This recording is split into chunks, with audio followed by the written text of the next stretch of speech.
cosmic soldier. Give me space and I'm in a good place. Very serious, mysterious, mind makes right. In for the fight.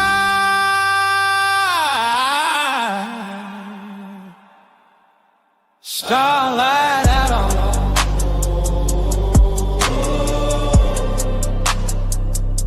starlight out on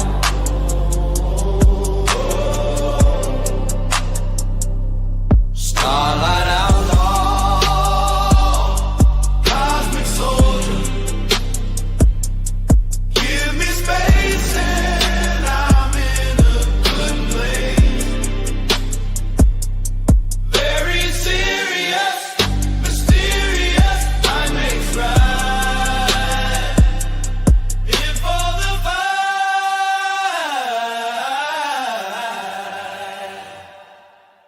Starlight out on.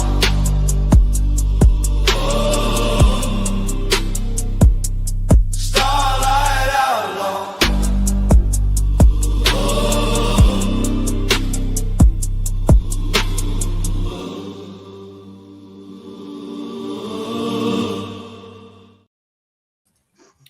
What's up, everybody out there in La La Land?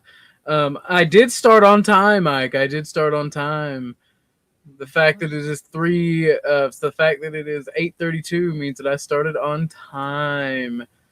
Let's go, unofficial co-host. What's up, Chuck? That's funny. Thank you for the super sticker as well, Chuck. D, I hope you can stay up, but get your rest if you need to. Dominic, what's up, man? Are doing an offline panel tonight. If so, you can join. Anybody who wants to can join. This is a secret show, so we probably won't get many viewers tonight. I did not advertise this show just because I wanted to be able to have a conversation about fifis and other gay things that people probably aren't interested in, and I can get a little bit personal with my devoted and awesome audience. So that's gonna be awesome, I think. Chuck, you there? Chuck has abandoned us. Well, come hang out, Joe.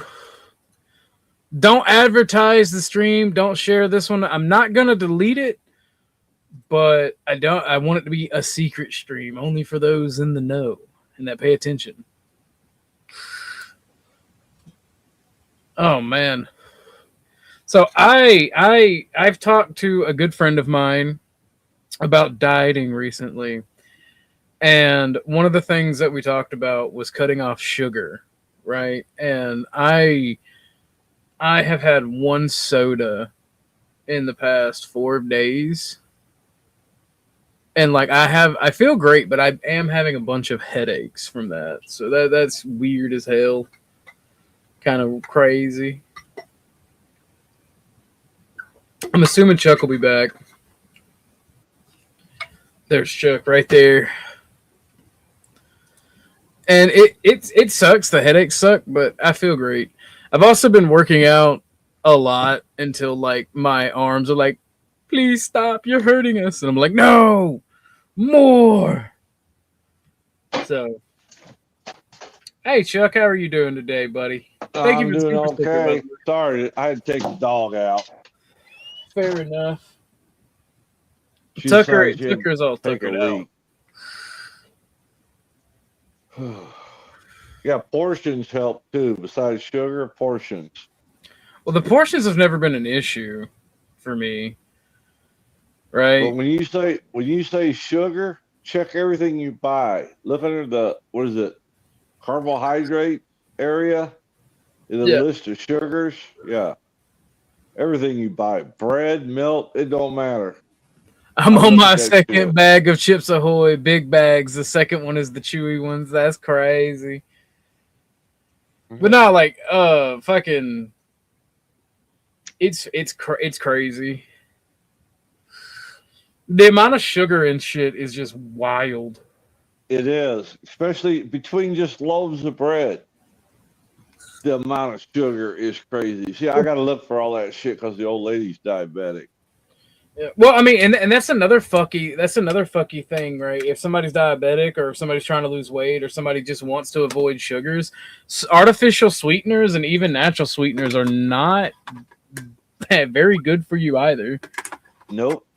Sugar. I think the studies say that sugar is more addictive than cocaine.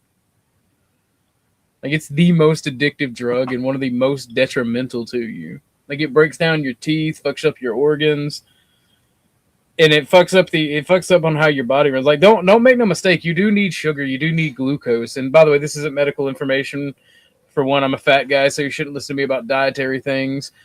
Two, I'm just talking. But like it fucks up everything. I got the old lady down to her lowest weight ever. I'm doing something right.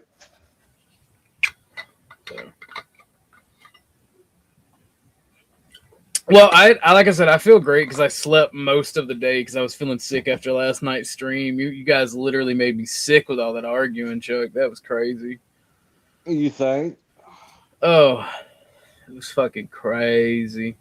And anybody that was here down there in chat, I apologize for my outburst. I just got sick of it. It was my fault for taking the bait.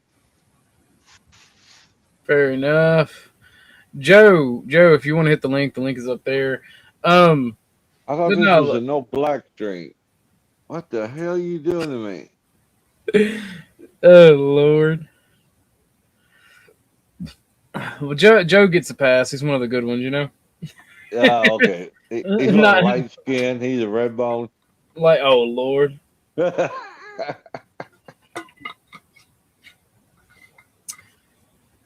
I'm also trying to be positive with this one as well. You got to. There's another reason I'm not advertising it. I don't want a bunch of arguing tonight, even if I don't make $1, which thanks to Chuck, we made 5. Let's fucking go. Thank you, Chuck. You're welcome. But I think that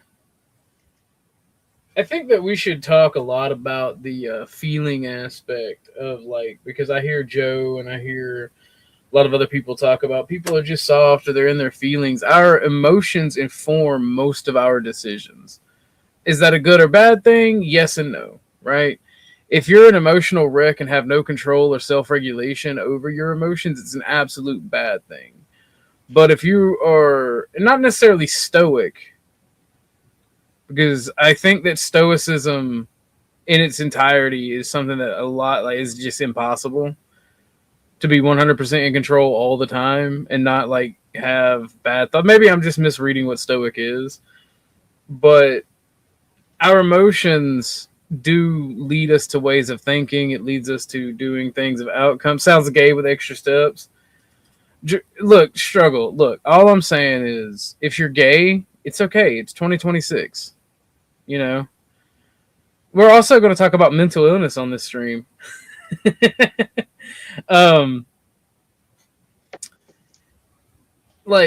It informs our decision making. So I think the best possible outcome is for people who do have a control over their reactions, right? Just because you have an emotional feeling or emotional reaction to something doesn't mean that that's a bad thing. You throw logic out the window. Yeah. Because you're emotional. Doesn't mean that. Yeah. It mean now hold on. Snowman Yankee 777 Orthodox guy whispered me at Subway that he did not wipe his butt after he went. Born to shit, forced to wipe. Am I right, brothers? But no, I think that it's completely possible to have a logical conversation where someone is being emotional. And I think a lot of the people that call out emotions are they themselves in their emotions. I agree. Because obfuscating someone's point and saying that they're being emotional does not. Is this an Orthodox guy coming out stream? I mean, brother, I've always been out and proud about who I am. All right, if you think I'm gay, you can think that, but your mom knows different. Oh.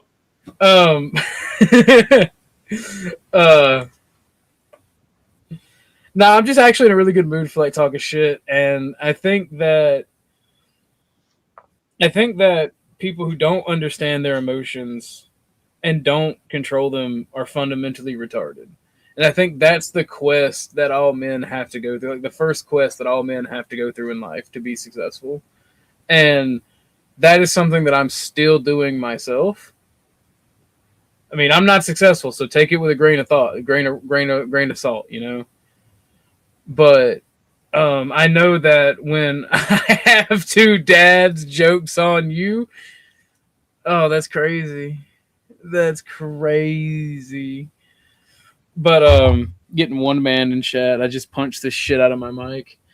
But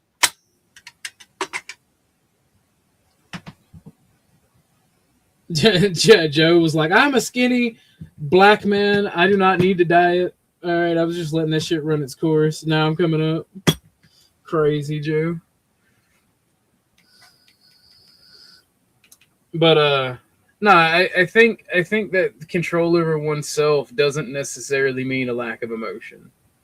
And I'm tired of hearing it like it is, you know?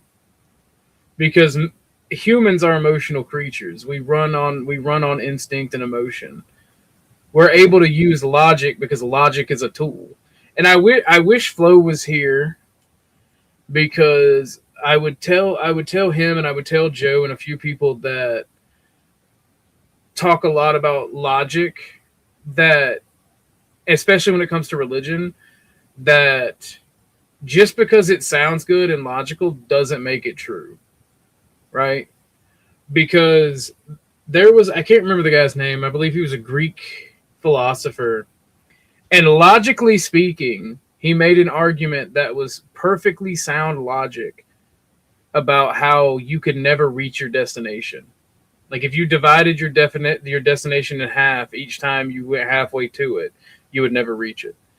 And that's the pitfalls of being like 100% logical, is sometimes it may seem logical and it may seem the right thing to do based on all reason, but human nature, circumstances, these sort of things get in the way. And I feel like a lot of people that try to be logical don't account for that.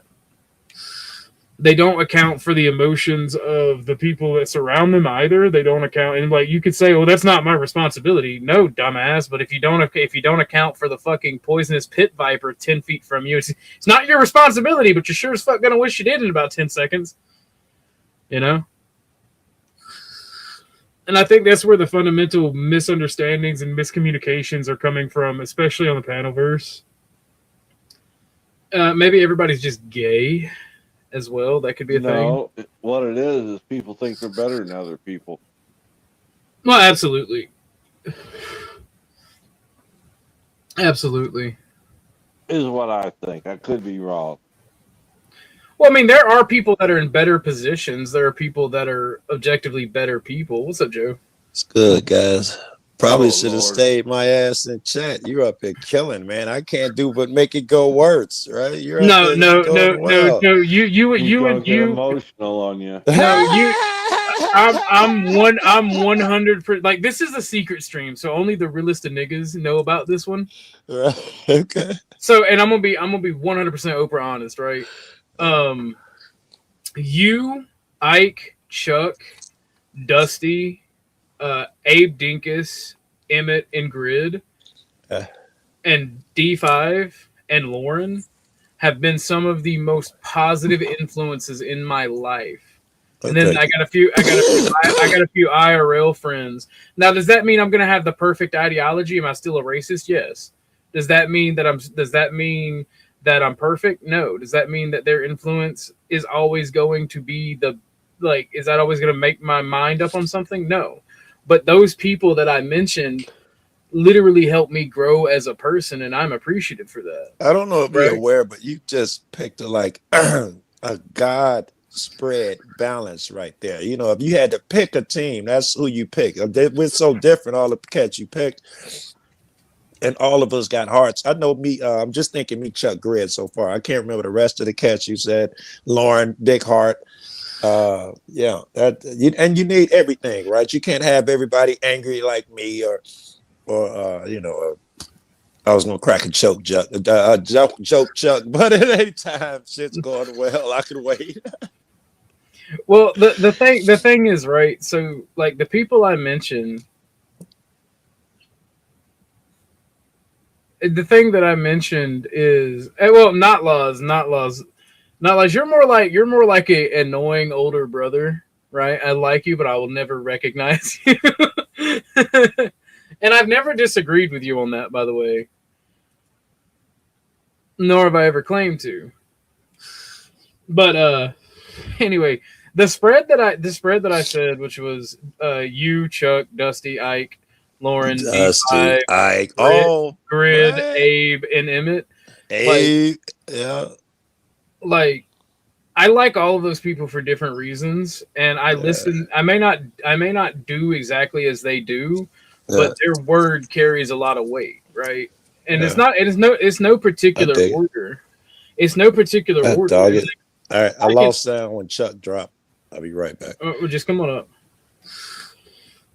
Like, I think I like my communication with my internet peoples. And I got to kick Joe from the studio because he's going to come up on a new avatar. But I like all of those people for different reasons. Like, me and Lauren, for instance, one of the things we always argue about is my belief in race, right? So there's somebody right there that I've argued with, but is still my friend on a fundamental thing, right? We would be working on the show months ago, and I'd say something, and she'd be like, "Don't say that." Why can I not say that, right? And she like particular. I say that to say that she's influenced me to be better communicative with people of different racial backgrounds, right? Doesn't mean that I lose my beliefs. Yeah. It just means that I've gotten better through her influence of communicating with people. Like Joe, you're an anarchist leftist, and I'm a fascist authoritarian, right? Yeah. So I don't hate you. I just don't disagree. I just don't agree with you. But there are things where me and you have common ground about citizenry, right? And your influence has helped me to be able to talk to people who are of a different ideology more so. And I'm noticing that a lot. What's up, Hornet? If you want to come on panel, you can, because we're talking about growth and development, I guess. And only the realest of niggas know about the stream because it is the secret stream. I don't know if you know the gangs culture here in Chicago. It ain't Bloods and Crips, it's GDs and Vice Lords. GDs, that's what the GD is, growth and development. Gangster disciples and growth. They're up there. They call it growth and development. If they said that, you saying it just made me think of them. That's how much they've claimed that. I know a little bit about gang culture. For one, my little brother was like the stereotypical white kid who was poor and wanted to be a part of that. And then my adopted older cousins from my black family were actually GDs down here in Georgia. Okay, yeah. So I know a little bit about it. Yeah. I know that different gangs have different, like the GDs are the ones that I know of that are closer to their roots of community development and looking out for the community. If I'm not mistaken, they were the last gang to start selling drugs as well. I don't know about that. All of this shit would have happened a long time ago, and they all started off like that. Positive school lunch programs for the kids, grants from the government, and all that. I don't know who broke wild first or last. I don't know. There is nothing wrong with being a man in tune with your emotions and still being able to kill a motherfucker, Grid. Let's get back to the emotion thing, because you know, I think I'm in agreement with you. I think matter of fact, I think me and you came to some of this. We talked yesterday or the day before, that emotion in itself is not bad. In fact, it's a tool, and there'll be a time and a purpose for it. And if used well, it's cool. Well, I don't think it's a tool. I think it's an instinct. I think it's something inseparable. It is the most powerful driving force that you have as an individual. You don't think it's a tool? For instance, I think anger. We'll use that one. Well, hold on. It ahead. can be. It can. Okay, so if I'm giving a political speech, if I'm doing a political rally for my ideology, right, and I start pulling on heartstrings and start like if I'm doing an anti-immigration rally and I'm bringing up all of the young women and all of the young men that have been abused or killed or raped by illegal immigrants, I am intentionally using emotion as a weapon. So yes, it can be a tool, right? But by and large, most of the time, it is literally just spontaneous. I see where you're going, right? You're saying it's kind of spontaneous. It ain't a lot you can do about it. I think that's the direction that you're going. Yeah. Yeah. Say as a man, our job more so than females is to get your shit under control. That is damn near how you'll be judged. Like Shakespeare, he got one. I wish I could remember. Let loose the dogs of war. Let slip the dogs of war. Lend thine eye a wicked perspective when it's time for war. And that's when he tell you, bring all that anger and shit that you've been controlling. Now it's time to let it loose. I mentioned my fight with my father on yesterday's show, right? Yeah. Joe, you've lived a gang-filled life. You've been in those fist fights where it wasn't sure if you were going to survive or not. Yeah. What's the first thing that you do? You get angry. Your adrenaline starts pumping. You start hitting harder. You start controlling your breath. It's that culmination of instinct. Emotion. I use it bogusly because I wanted to fight. I would stir my anger before I met the guy, before he got there or I got to him. I would stir and cook it and don't let it die.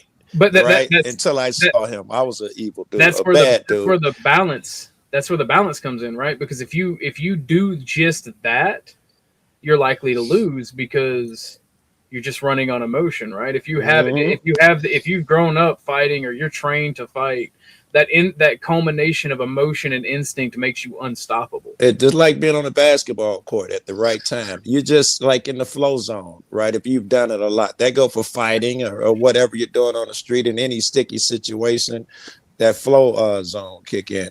If you're calculating shit or you just emotional mess, everybody, you're not gonna win. Everybody gonna say it. But that's the difference between men and women, right? And I think that women are starting to realize that this equality means that the expectation of them also being able to control their emotions like men, I think that's eeping into society slowly but surely, and it needs to hurry up and get here. I don't believe in equality, but there's no putting them back in the kitchen, right? And if they're not going if they're not going to go back to their traditional roles willingly, then the expectation for them to control their emotions higher. I don't think that's much to ask. Yeah. I'm more concerned about the men though. I can't even communicate with motherfuckers. Actually, one-on-one is not so horrible. But the more people are around, whether in real life or on these things, the less chance of communication goes without someone spilling out their emotions. Well, that's supposed to be all men on the fucking panel. So that's an instinct, Joe, right? Because there is nothing more powerful in human nature than mob mentality, right? Yeah. And all the mob mentality are people that are running on instinct, but they're following the emotions of the crowd. They're feeding off that emotional energy, and typically you get riots and burning cities in human history when you have a mob. But in the modern world, you're able to have an e-mob, like an electronic mob, and you wind up just over-talking, yelling at each other, being emotional, and fighting amongst each other. When you have an e-mob, because like even within the mob itself, you have splinter factions that could easily and quite frequently do wind up fighting each other. So if we were to live, we need to be free of anger. The grouch and the brainstorm were not for us. They may be the dubious luxury of normal men, but for us, these things are poison. Look at that pimp! Look at that pimp! He said, "Oh, all right, you got to fix your mic too, if you can, Chuck, because you was a little low and popped a bit with that. We can't hear you at all. Okay. That was kind of dope. He said we got to control that anger. That's a luxury of other men. That's the Who luxury wrote, of weak. That's the luxury of weak men, in my opinion, to not control your anger. who wrote that shit? How about You're that? Is not a that better? man, right? Yeah, much better. Yeah. Yeah, way better. Somebody had me turned down to 5. I don't know who it was. That was me. That was me. Probably when you was yelling at I Dennis. cut you and Dennison down to like 5-10%. It was necessary. I was Yeah. reaching for the button. You niggas was irritating me so bad. It was stupid. I had to go and take a break and get something to eat and all I that apologize, Joe. shit. I let him get my goat. He was doing it intentionally too. He was having so much Yes, fun, he was. which He shows me was. I'm a little nymph and I need to cut it out. It wasn't attractive when he did. It won't be attractive when I do it. Yeah, You know, but this see, was our course. if y'all were women, I'd be like, yeah, let's do this. But y'all are men. I'm like, This- nah, brother, Brother. I had to go read this last night because I felt sick. This was our course. We realized that the people who wronged us were perhaps spiritually sick.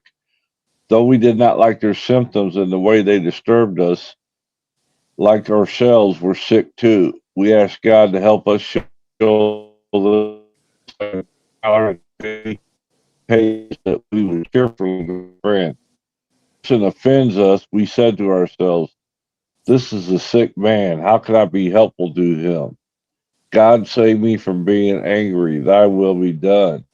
We Oh, avoid retaliation or argument. We wouldn't trick sick people that way. If we do, we destroy our chance of being helpful.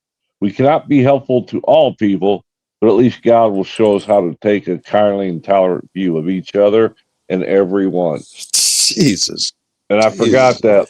I forgot that last night. I had to read that about 10 times because I Yeah. let my anger get the best of me. Yeah. And I I was let the thinking about that. jackass out. I was thinking about that too, Chuck. And I noticed I listened to you long enough to know that a lot of it, I was wrong. I thought you was just calling dude names willy nilly. Like you're stupid. I don't know what names you called him. No, I called him But the not F stupid. word. No, not He that one. There was called me another one. stupid. There was one ignorant, whatever you call. You're just whatever you called him. And then when I Right. listened a little more, you explained why you thought he was that way. And I was thinking to Correct. myself today that, if you just phrase it differently and say like he does, you pick on so and so, you're just a bully or you're whatever. Right. Then use your logic now. Suddenly, it's not so offensive. But you would just cut to say you're just a bully, and don't give a reason behind, and just look like now you just name calling and shit. So I was Yeah. thinking about that if it can ease your path a little bit. As why he's being gay. Ask yourself, not to ask him. This is gonna make him mad or whoever matter, but as why. What is this activities doing that making you say that? And say that. And then you can talk all night and no one could say nothing against you. Yeah, I'm Okay. ashamed of the way I acted last night. I'm going to be honest with you. I'm ashamed. That's a good thing, though. Dennison won't be ashamed. He will say it was all tactful. Well, that's on him, but I Uh, can do my part. I can be the better person, which I wasn't. I let him bait me and pull me in, and I fell for it. I'm but human. Chuck, just the acknowledgement part, right? That means you're doing better than 9 out of 10 people. Most motherfuckers don't get to where you are right now. Yeah. Well, if I don't, Joe, I'm going to pick that damn bottle back up, and I don't want that stuff. I don't want that sub bitch back in my life. Ain't nothing scarier to an ex-drug addict than an alcoholic, because I think I am free from that shit. And then, motherfucker, you remind me, all alcoholics are very aware that shit's dangerous and blah blah. Alcoholics are. Dominic, I don't. It's weird. I don't believe in the emotional IQ or emotional quotient. I could be convinced, but the way you define it, I mean, it may very well be a thing if it's tangible. I think so. I'm trying to be more about that shit because all I do is try to like kill ego, kill emotion, blah blah blah. But I don't know. I don't. You know, I I don't. got I to don't. remember it's a time and place for I it. don't The think we Here, should. objective is I not got to kill another. it. I got another one for you. Wait. I don't think we Okay. should. I don't think we should kill our egos. I think they're a fundamental part of ourselves. What we shouldn't do is allow our ego to run wild and have an inflated sense of self. I think I'm that it's not sure when ego is okay. Ego, you really cross the line once it becomes your ego. That's when your message is secondary. well, If your ego is showing.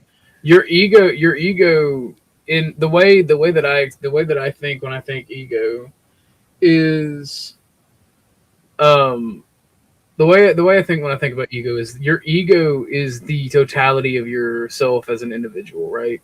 No, that doesn't do it. I need more.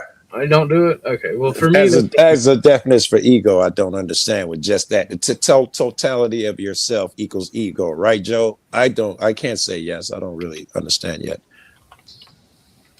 Ego to me is when you arrogant. You're putting yourself first.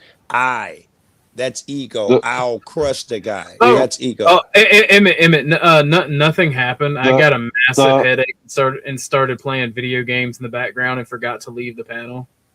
the Nothing first happened. thing apparent was that this world and its people were often quite wrong. To conclude that others were wrong was as far as most of us ever get. Right. The usual outcome was that people continued to wrong us and we stayed sore. Sometimes it was remorse and then we restored ourselves. But the more we fought and tried to have our own way, the worse things got. As in war, the victor only seemed to win. Our moments of triumph were short lived. It is plain that a life which includes deep resentment leads only to futility and unhappiness. To the to the precise extent that we permit these, do we squander the hours that may have been worthwhile? But with the drunk, whose hope is the maintenance and growth of a spiritual experience, this business of resentment is infinitely grave. We found that it is fatal, for when harboring such feelings, we shut ourselves off from the sunlight of the spirit. The insanity of alcohol returns and we drink again. And with us, to drink is to die. I'm learning, Chuck. I think I just heard in what you said. A big part of your philosophy and your growth, yours and anyone who follows that, is to forgive yourself. Oh, none of these things ain't possible until you forgive yourself. And if you don't stay forgiven, you can pick up the ball, as you put it. Well, I don't forgive myself. I think you do. I, Every time when you say I was just human, and you understand it okay, because you I'll buy understand that. them, you've forgiven yourself, and you're able to forgive them. I'll buy that, and I'll go to somebody that I've wronged, and I'll offer an apology or whatever it is, and it's up to them whether they want to accept it or not. Right. You forgiving yourself. You're not hanging on that apology. You don't Right. need it and all of that shit. Because that's what I used to do back in the I know all about holding them grudges. Yeah. Chuck, what Chuck's trying to say is he's a hood nigga down at heart, you know? Yeah. And what That's Chuck, right. Chuck, you're roboting a bit. Dom, did you want to get in? This is a good time. Don't mute up, Dom. Did you want to get in? I want to get in. Oh, Hank, I didn't even know you were up here. How you doing? I'm doing great. So, as far as I could tell, Chuck's trying to save Jack for the drama because, from my perspective, Jack clearly likes the company of fools like Snafu Snaps, Illumi Tommy, King Right. Steven. He clearly loves it. I That's think you're right. They like each other. I My actually have an open my door. signal went out. I have an open door policy for those guys. They avoid me. They avoid my show like the plague. Don't make it about you, Hank. Of course. I'm sorry, Joe. I'm sorry for talking about myself. Sorry, Joe. But I'm just making it. It's clearly obvious that those characters, those fools, don't want to be around me because I'll cross-examine them and expose them. So I don't know. I think I'd do with Chuck and Jack. Don't worry. Well, I went off on Jack last night, but I meant what I said. However, the way I said it was I'm wrong. not sure I saw it. You go off on him. You could give me a short recap. Well, he tried to interject in Hold it between down. I gotta the step art. away. Just a second. Okay. All right. Yeah. He tried to interject in between mine and Dennison's argument, and I told him I didn't need a psychobabble Yeah. Okay. Yeah. because, in my opinion, he has nothing to offer. But that's just my opinion. I could be wrong. You will be wrong. Confucius says, "Not a day when I walk with man, woman, or child that they are not my teacher." You can learn from watching. You can learn from him saying silly shit. You're supposed to learn from observation. If nothing else, if you don't get a direct message, he's probably in Oh, I that agree day with that. there for a reason that day. Like, I think I was supposed to learn patience yesterday when you and Dan were losing y'all fucking mind. I had to learn to be quiet and let two motherfuckers sort it out. You know, I was Oh, learning I lessons lost over it. there.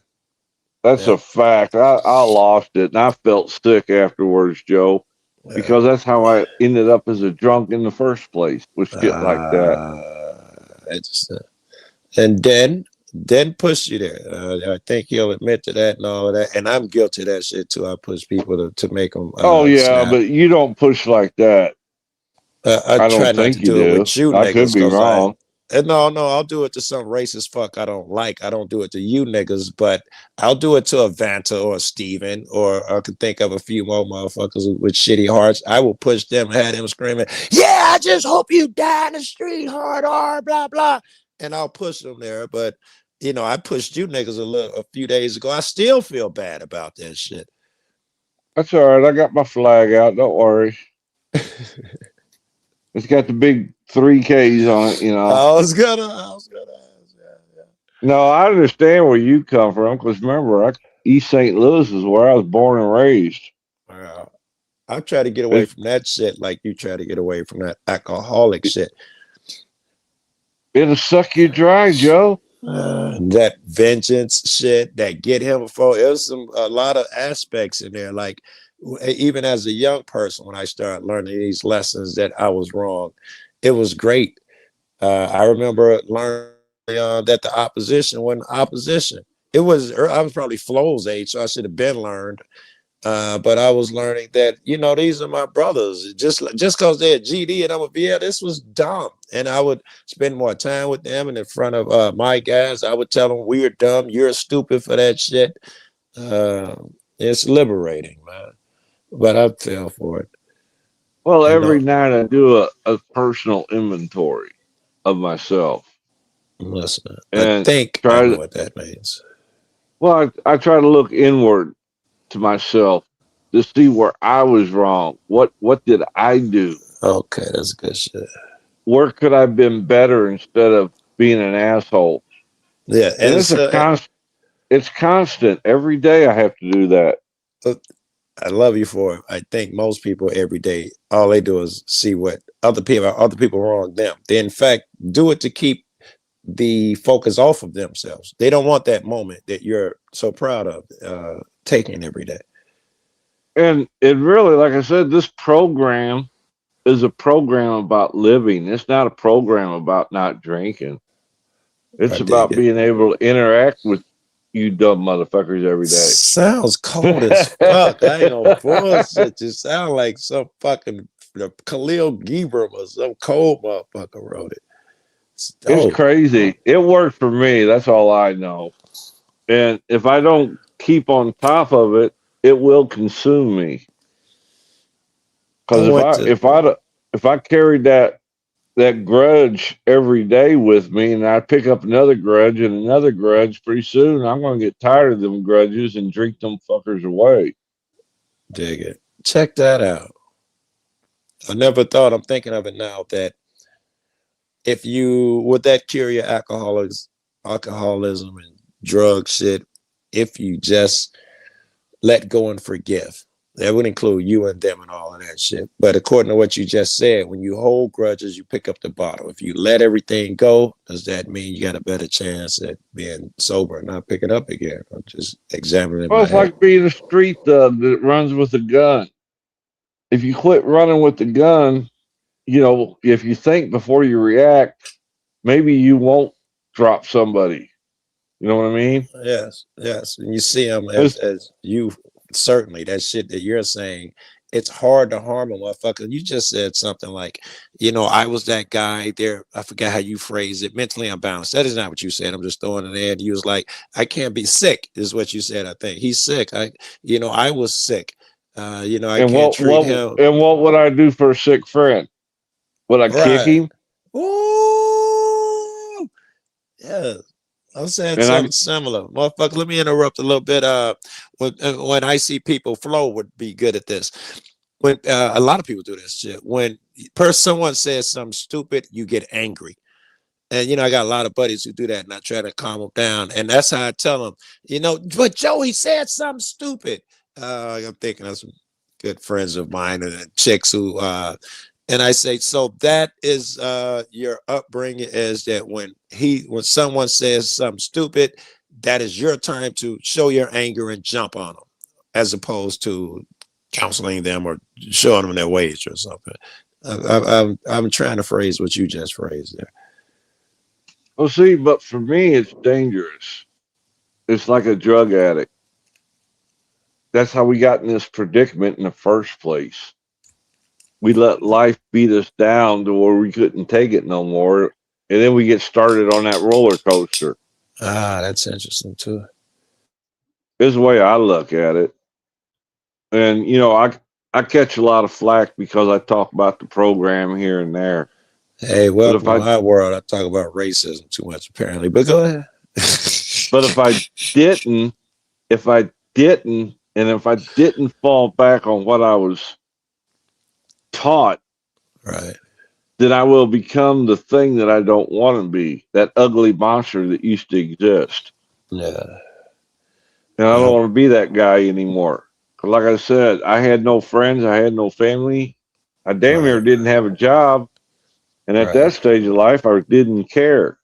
And And I, if I'm not mistaken, Jack, alcohol took him through a similar path. I remember him saying didn't have nobody. He didn't have a job, no friends. He probably still don't have a whole lot of friends. Don't look like.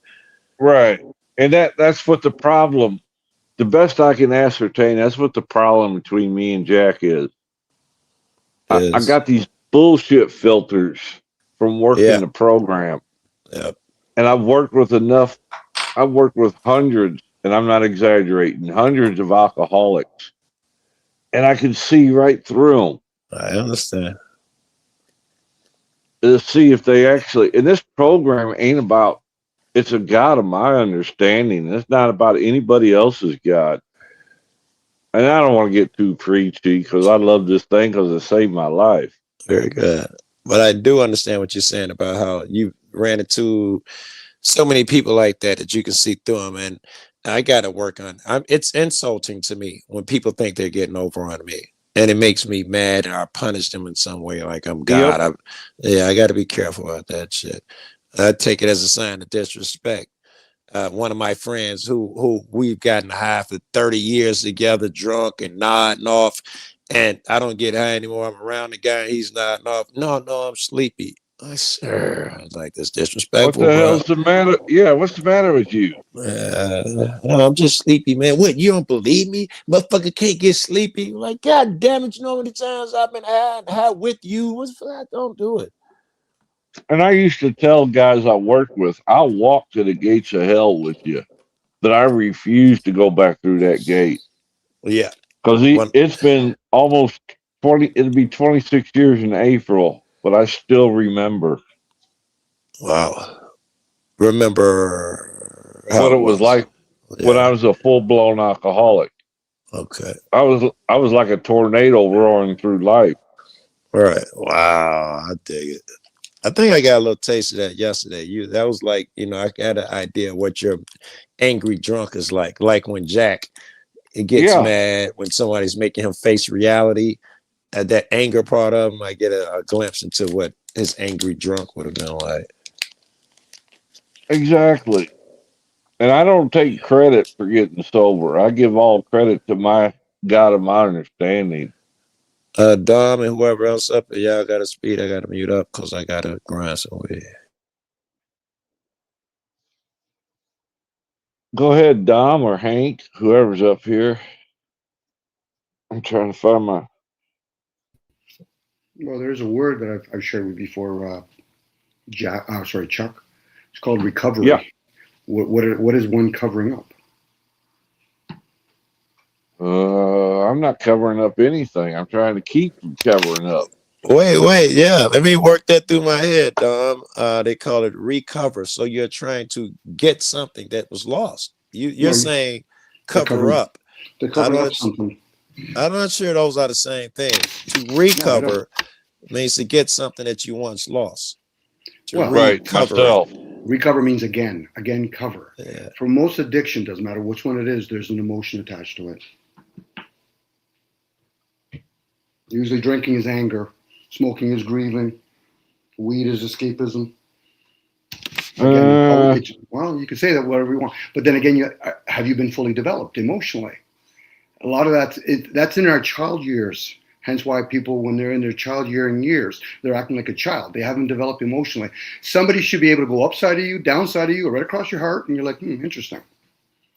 But if you're feeling as though you need to react, and then you have to do it physically, now your ego's involved, where your emotions should be able to stand true. It's like, think about it when we play hoops, for example. There's trash talking going on. It's just part of the game. And at the end of the game, that was some good trash talk. But for a lot of folks, they don't realize that if they're going to get triggered, usually the trigger's in a different type of emotion, pleasantries. But dare not somebody say something to offend you. I said, well, then that'll reveal something about you then.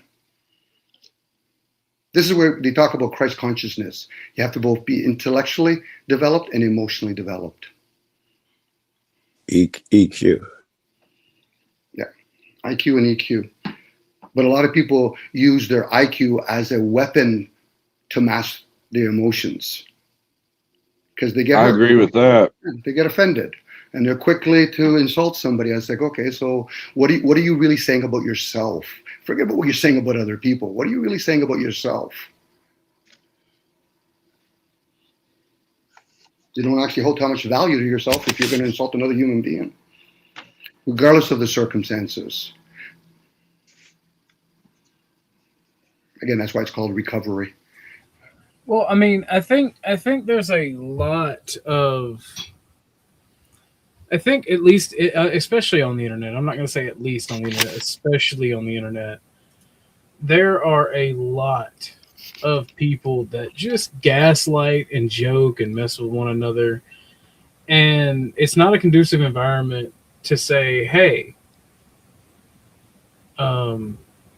that's too much. Because when you do that, then they call you a bitch, a fag. And it's like, nah, bro, knowing your limits is part of regulating your emotions. Well, calling people names, it reveals them. It's kind of like having those people that do professional slap competition. It's my turn. Tell me when you're done, because then it'll be your turn. But unfortunately, for a lot of people, they're clever. So when they start using words like bitch, the N-word and all that, they're not emotionally developed. Well, see, that's the thing. I got to avoid the four horsemen. Terror, bewilderment. I'm trying to think of the other two. My mind just went blank.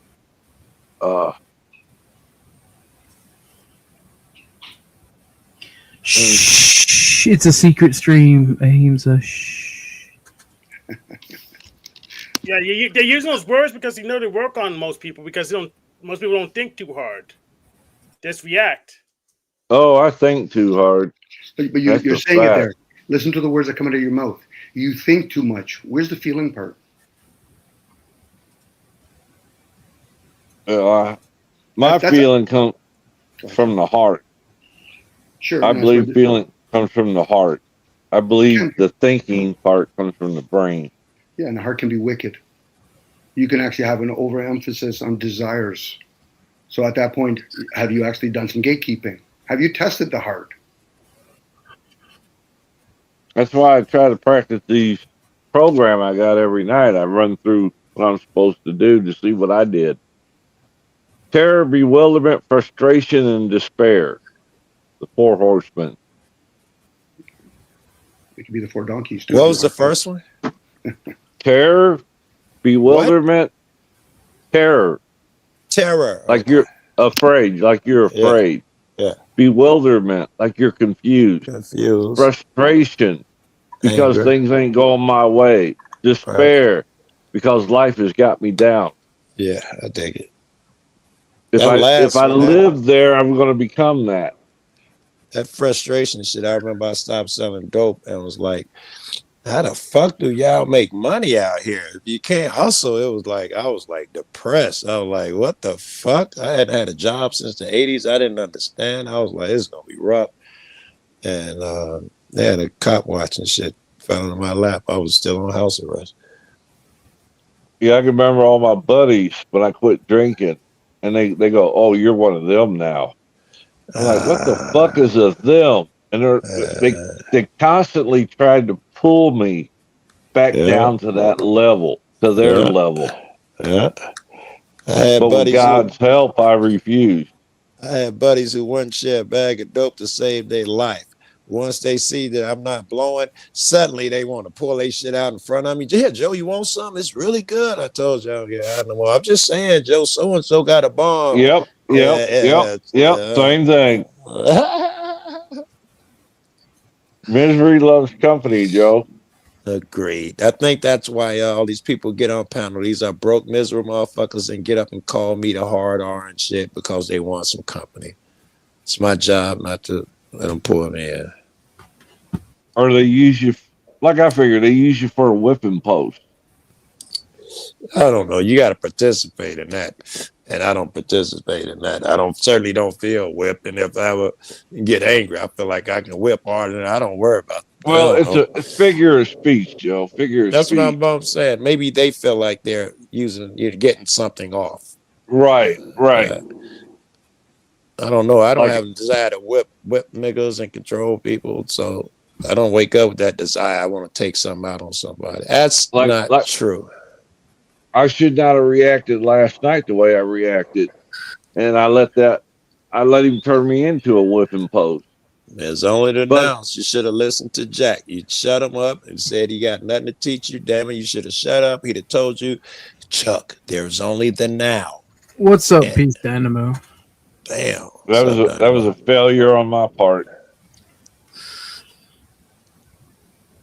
There's only the But today, now. Yeah, but there's a But- time and place for everything. Somebody can't come up, and let's be real. Jack and Chuck don't get along. Jack was just here to get on board with. I'm glad you spoke on that, OG, because yes, Jack saw opening when motherfuckers opening for Chuck and he took it. However, still listening to him.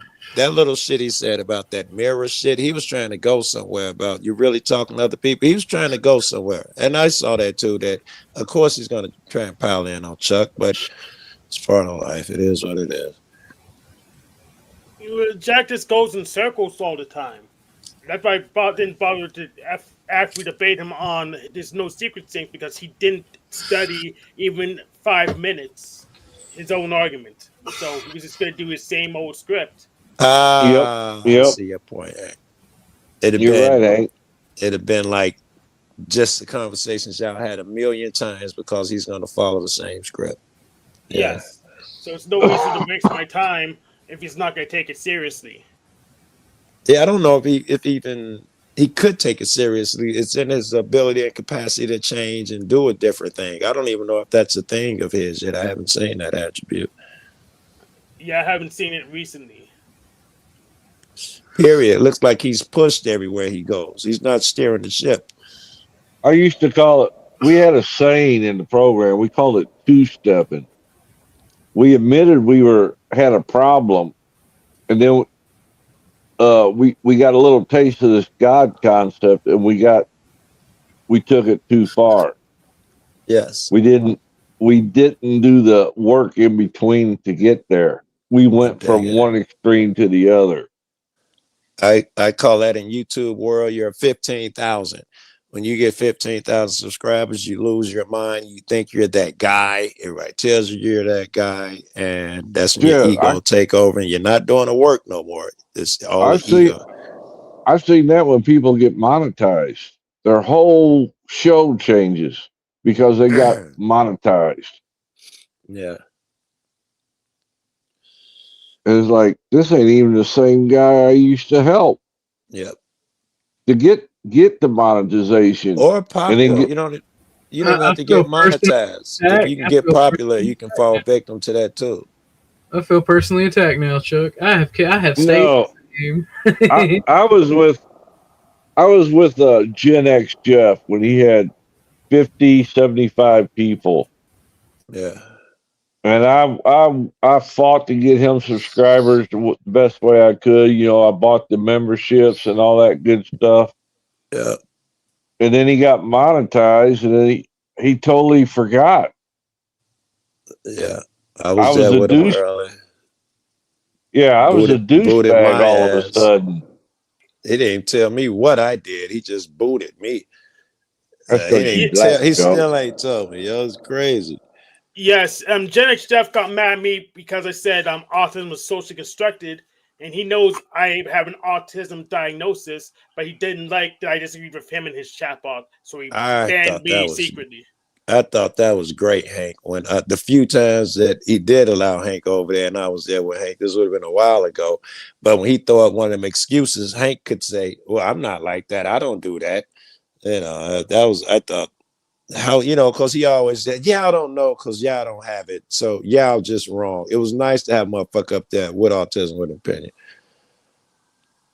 Yeah, so it doesn't make sense that blame all his negative attributes on autism because everyone else with the same diagnosis don't act the same way. I'm assuming Ahimsa is. Oh no! Well, thank you for the raid. I didn't get notified because I only pay attention to the vertical chat. Thank you for the raid, Mr. Jack. This is no longer a secret stream, I guess. Damn it! Damn it! Damn it! Who Blew told? your cover. But Ahimsa, I guess she meant to say people don't change when they get money, power, influence. They become more of who they really are, and I I think would that agree is with I that. think that is absolutely true. Yeah, You know. I think It's, that. Go ahead, Chuck, whoever that was. no. Go ahead, Joe. I was gonna say I think that goes along with my little philosophy of you gotta stress the system to test the system. The same applies to us. If you as soon as you think you got it under control, a little stress test, temptation and shit is necessary. Right. As much as my guy's an asshole for trying to get me to do drugs, I needed that. And I had another guy, I didn't say this part. This nigga brought me over duffel bag. It's full of shit and it was already pre-done and everything. And I don't know. I was goofy. I was like, I'll consider it. And then he was calling me, and I was trying to get some sleep. I just got back in from out of town. I've been gone. I've been gone and up for a long time. And he called me so many times when I woke up all like, nigga, come get this shit. And I ain't gonna deal with your motherfucking ass, all that. And then I lose sound. Am I the only one talking? No, you didn't lose sound. Okay. Unless you can't hear us now. No, I can hear you now. But that was temptation like a motherfucker. That was my hustle. That's how I made my living all these years. It was already pre-packaged. I knew it was good shit. And he knew I could pop it, or you don't get a nigga duffel bag full of it unless you know his reputation. That was the devil, yo. Blow me. It was the easy way out. People follow the path of least resistance. I don't know What you if I take What that made you bag. quit, Joe? If I'm being honest, it wasn't fun anymore. And I had been like, I was the mid guy for the little neighborhood around here. I get all the shit in and I sample it because most niggas who's doing what I do, you can't get high. Most of them niggas wouldn't get high. None of them really. And I'm always trustworthy. Anyway, I get the samples in, and every day I'll check somebody's shit out, and I tell the community of dealers what to get. So we was getting a lot of that shit, and I was getting a lot of that shit, and it was starting not to get fun, and I tried to quit. So I usually get like 3 grams of raw throughout the day of raw heroin and make my own drugs and shit. So this time, like, I'm gonna quit. I'll buy some of that shit off the street. I bought 13 bags off the street, and I was still sick. And that's when I knew it was, it's time to quit. I was gone, and that's how I knew it. Was you dead inside, Joe? Did you feel dead? I don't think so. I don't think so. I don't think so. I was actually I don't know. I was enjoying You was shit. physically dead in it if you was I getting just straight sick from it. no, I only got sick that day. I woke up with dope. I was dope. I was blowing half a gram each line, right, that I Damn. made. So it was way more potent than the shit on the street. But because I used to take a break, like years before that, I would take a break every couple of weeks so I didn't get hooked. And when I said I'm gonna stop and I'm gonna just buy off the street, I couldn't do it. My habit was so bad that probably scared me. Uh, and my buddy, I used to take him to the program, and after Methadone. the methadone program, after about, I just take him up there to wait outside. After that shit got Mm-hmm. boring, after the first week, I started chatting it up and going inside, talking to people. And I chatted up one of the counselors and talked to her, and she was like, "Yeah, if you're interested." I was like, "No, I'm not really, because I'm still running the streets hard. But I'll give you my info, blah blah." And she was like, "Cool. If we ever your insurance ever we get an opening, we don't have any openings anyway, so don't even worry about it." I thought that was the end of it. Months later, many months go by, and I got popped off and went to jail. And when I went to probation, the chick said, "You got two options: get a job or get into the program." I wasn't even accused of getting high or nothing. I was selling dope. It's just something they do, and they know it goes better if you get into a program. On the way home, someone had called my crib and said, "Hey, is that guy there, Joe? Tell him his insurance, blah blah." I went. I had been going for weeks. By the time I went to my probation officer, she was like, "Damn, you really on it?" Not really. That was God doing some shit. I wasn't really on it. And, Praise God. the praise God type shit. And I went down, and this is interesting, Chuck. If you listen to that much, this is probably the best part of the story. They wanted me to stay on it for about 6 years before they started taking me down in dosage. I'm like, this Yep. is the dumbest shit I ever heard. I'd rather quit now. They say it's not an option. If you're in a program, they won't take you down. You won't even consider it. And I yelled at them, and we got into it. One of the chicks lost her job because I overheard tell another motherfucker that she could take his shit down. She would take it down to punish him if he didn't show up on time. And I'm in the hallway. Yep. Aha! So you can go down. And she lost her job behind that because I caused the ruckus. They sent me to the doctor. They told the doctor to tell me no. I was like, no, nigga, I don't care. And he was like, you have to sign an AMA. I'm like, fuck, I care, nigga. I signed out. They sent me to another doctor against medical advice. Another doctor sent. And they brought me in there and sat me down, huffing. Since you're so serious about this, and I made them take me down. And I went up out of there. I was out of there so fast compared to everybody else who's still in that bitch. And this is how they're really shitty. I smoke cigars, so I'm always, and there's a corner store. I'm always on the corner store smoking a black or something around the corner from them as I kill time. And every one of them would come down, the counselors individually, and tell me, "Oh, I'm so proud of you. You're doing so well." And motherfucker, you fought me. You didn't want me to go down. You're Yep. telling Yep. everybody else to go down. This is evil.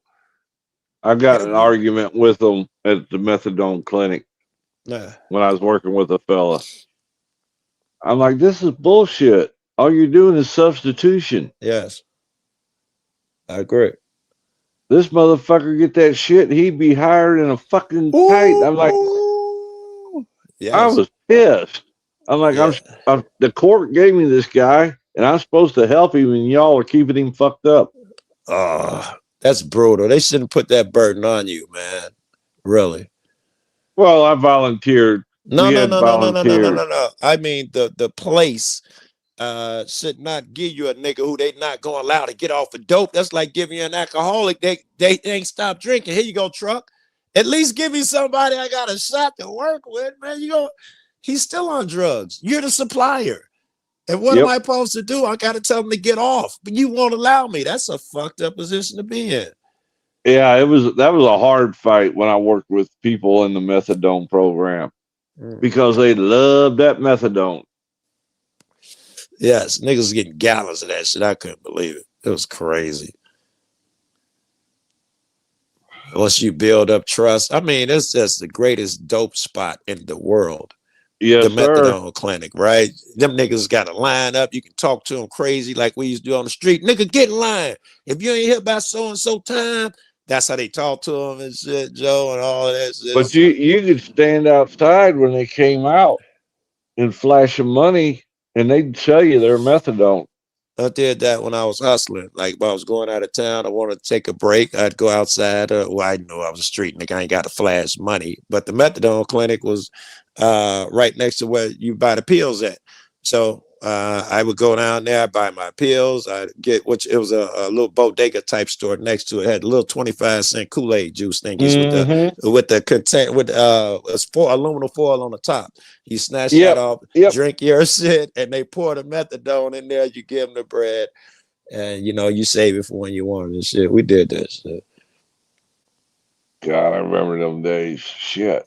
I mean, like, God got me out of that. I'm not smart enough. That's why. And when I quit, before I even quit, I was checking out like meetings, and then someone was AA. The first one I went to, it was in the heart of the ghetto. It was not smart, and everybody just yelled and talked over. It was disorderly, and I was like, "This sucks. I'm not gonna even consider doing meetings." And I told a friend. And he was like, no, nigga, the fuck is you doing down that Loretto basement? No, nigga. This dude was an ex-addict. He went every day and had his own meeting on Sunday. And that scared me to no end. Because I thought when I got off, I would want to get high every day. I was so scared hanging with that dude.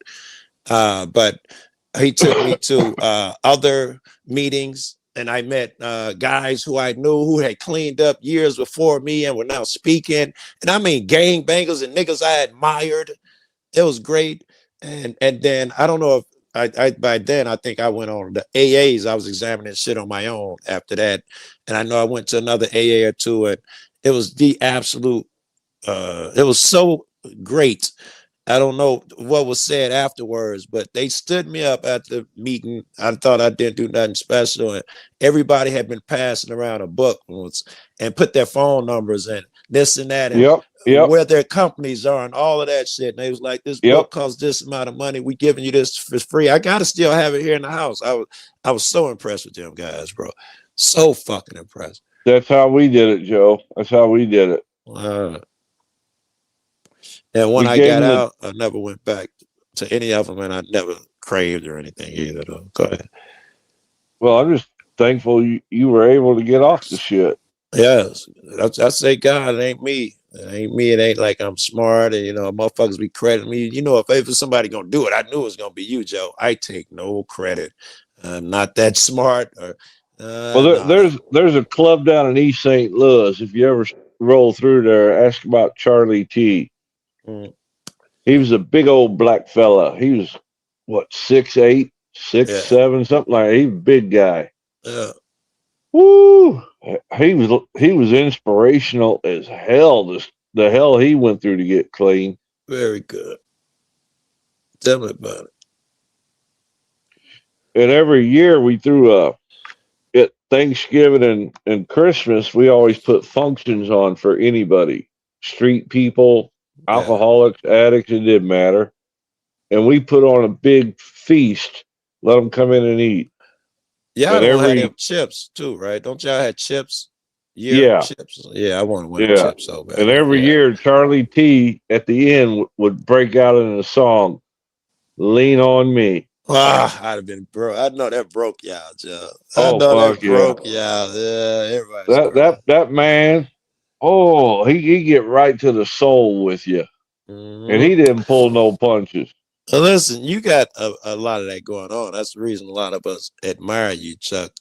All of your gruff shit shows, but we can all see your heart. Certainly all the people who love you. Well, it's a journey.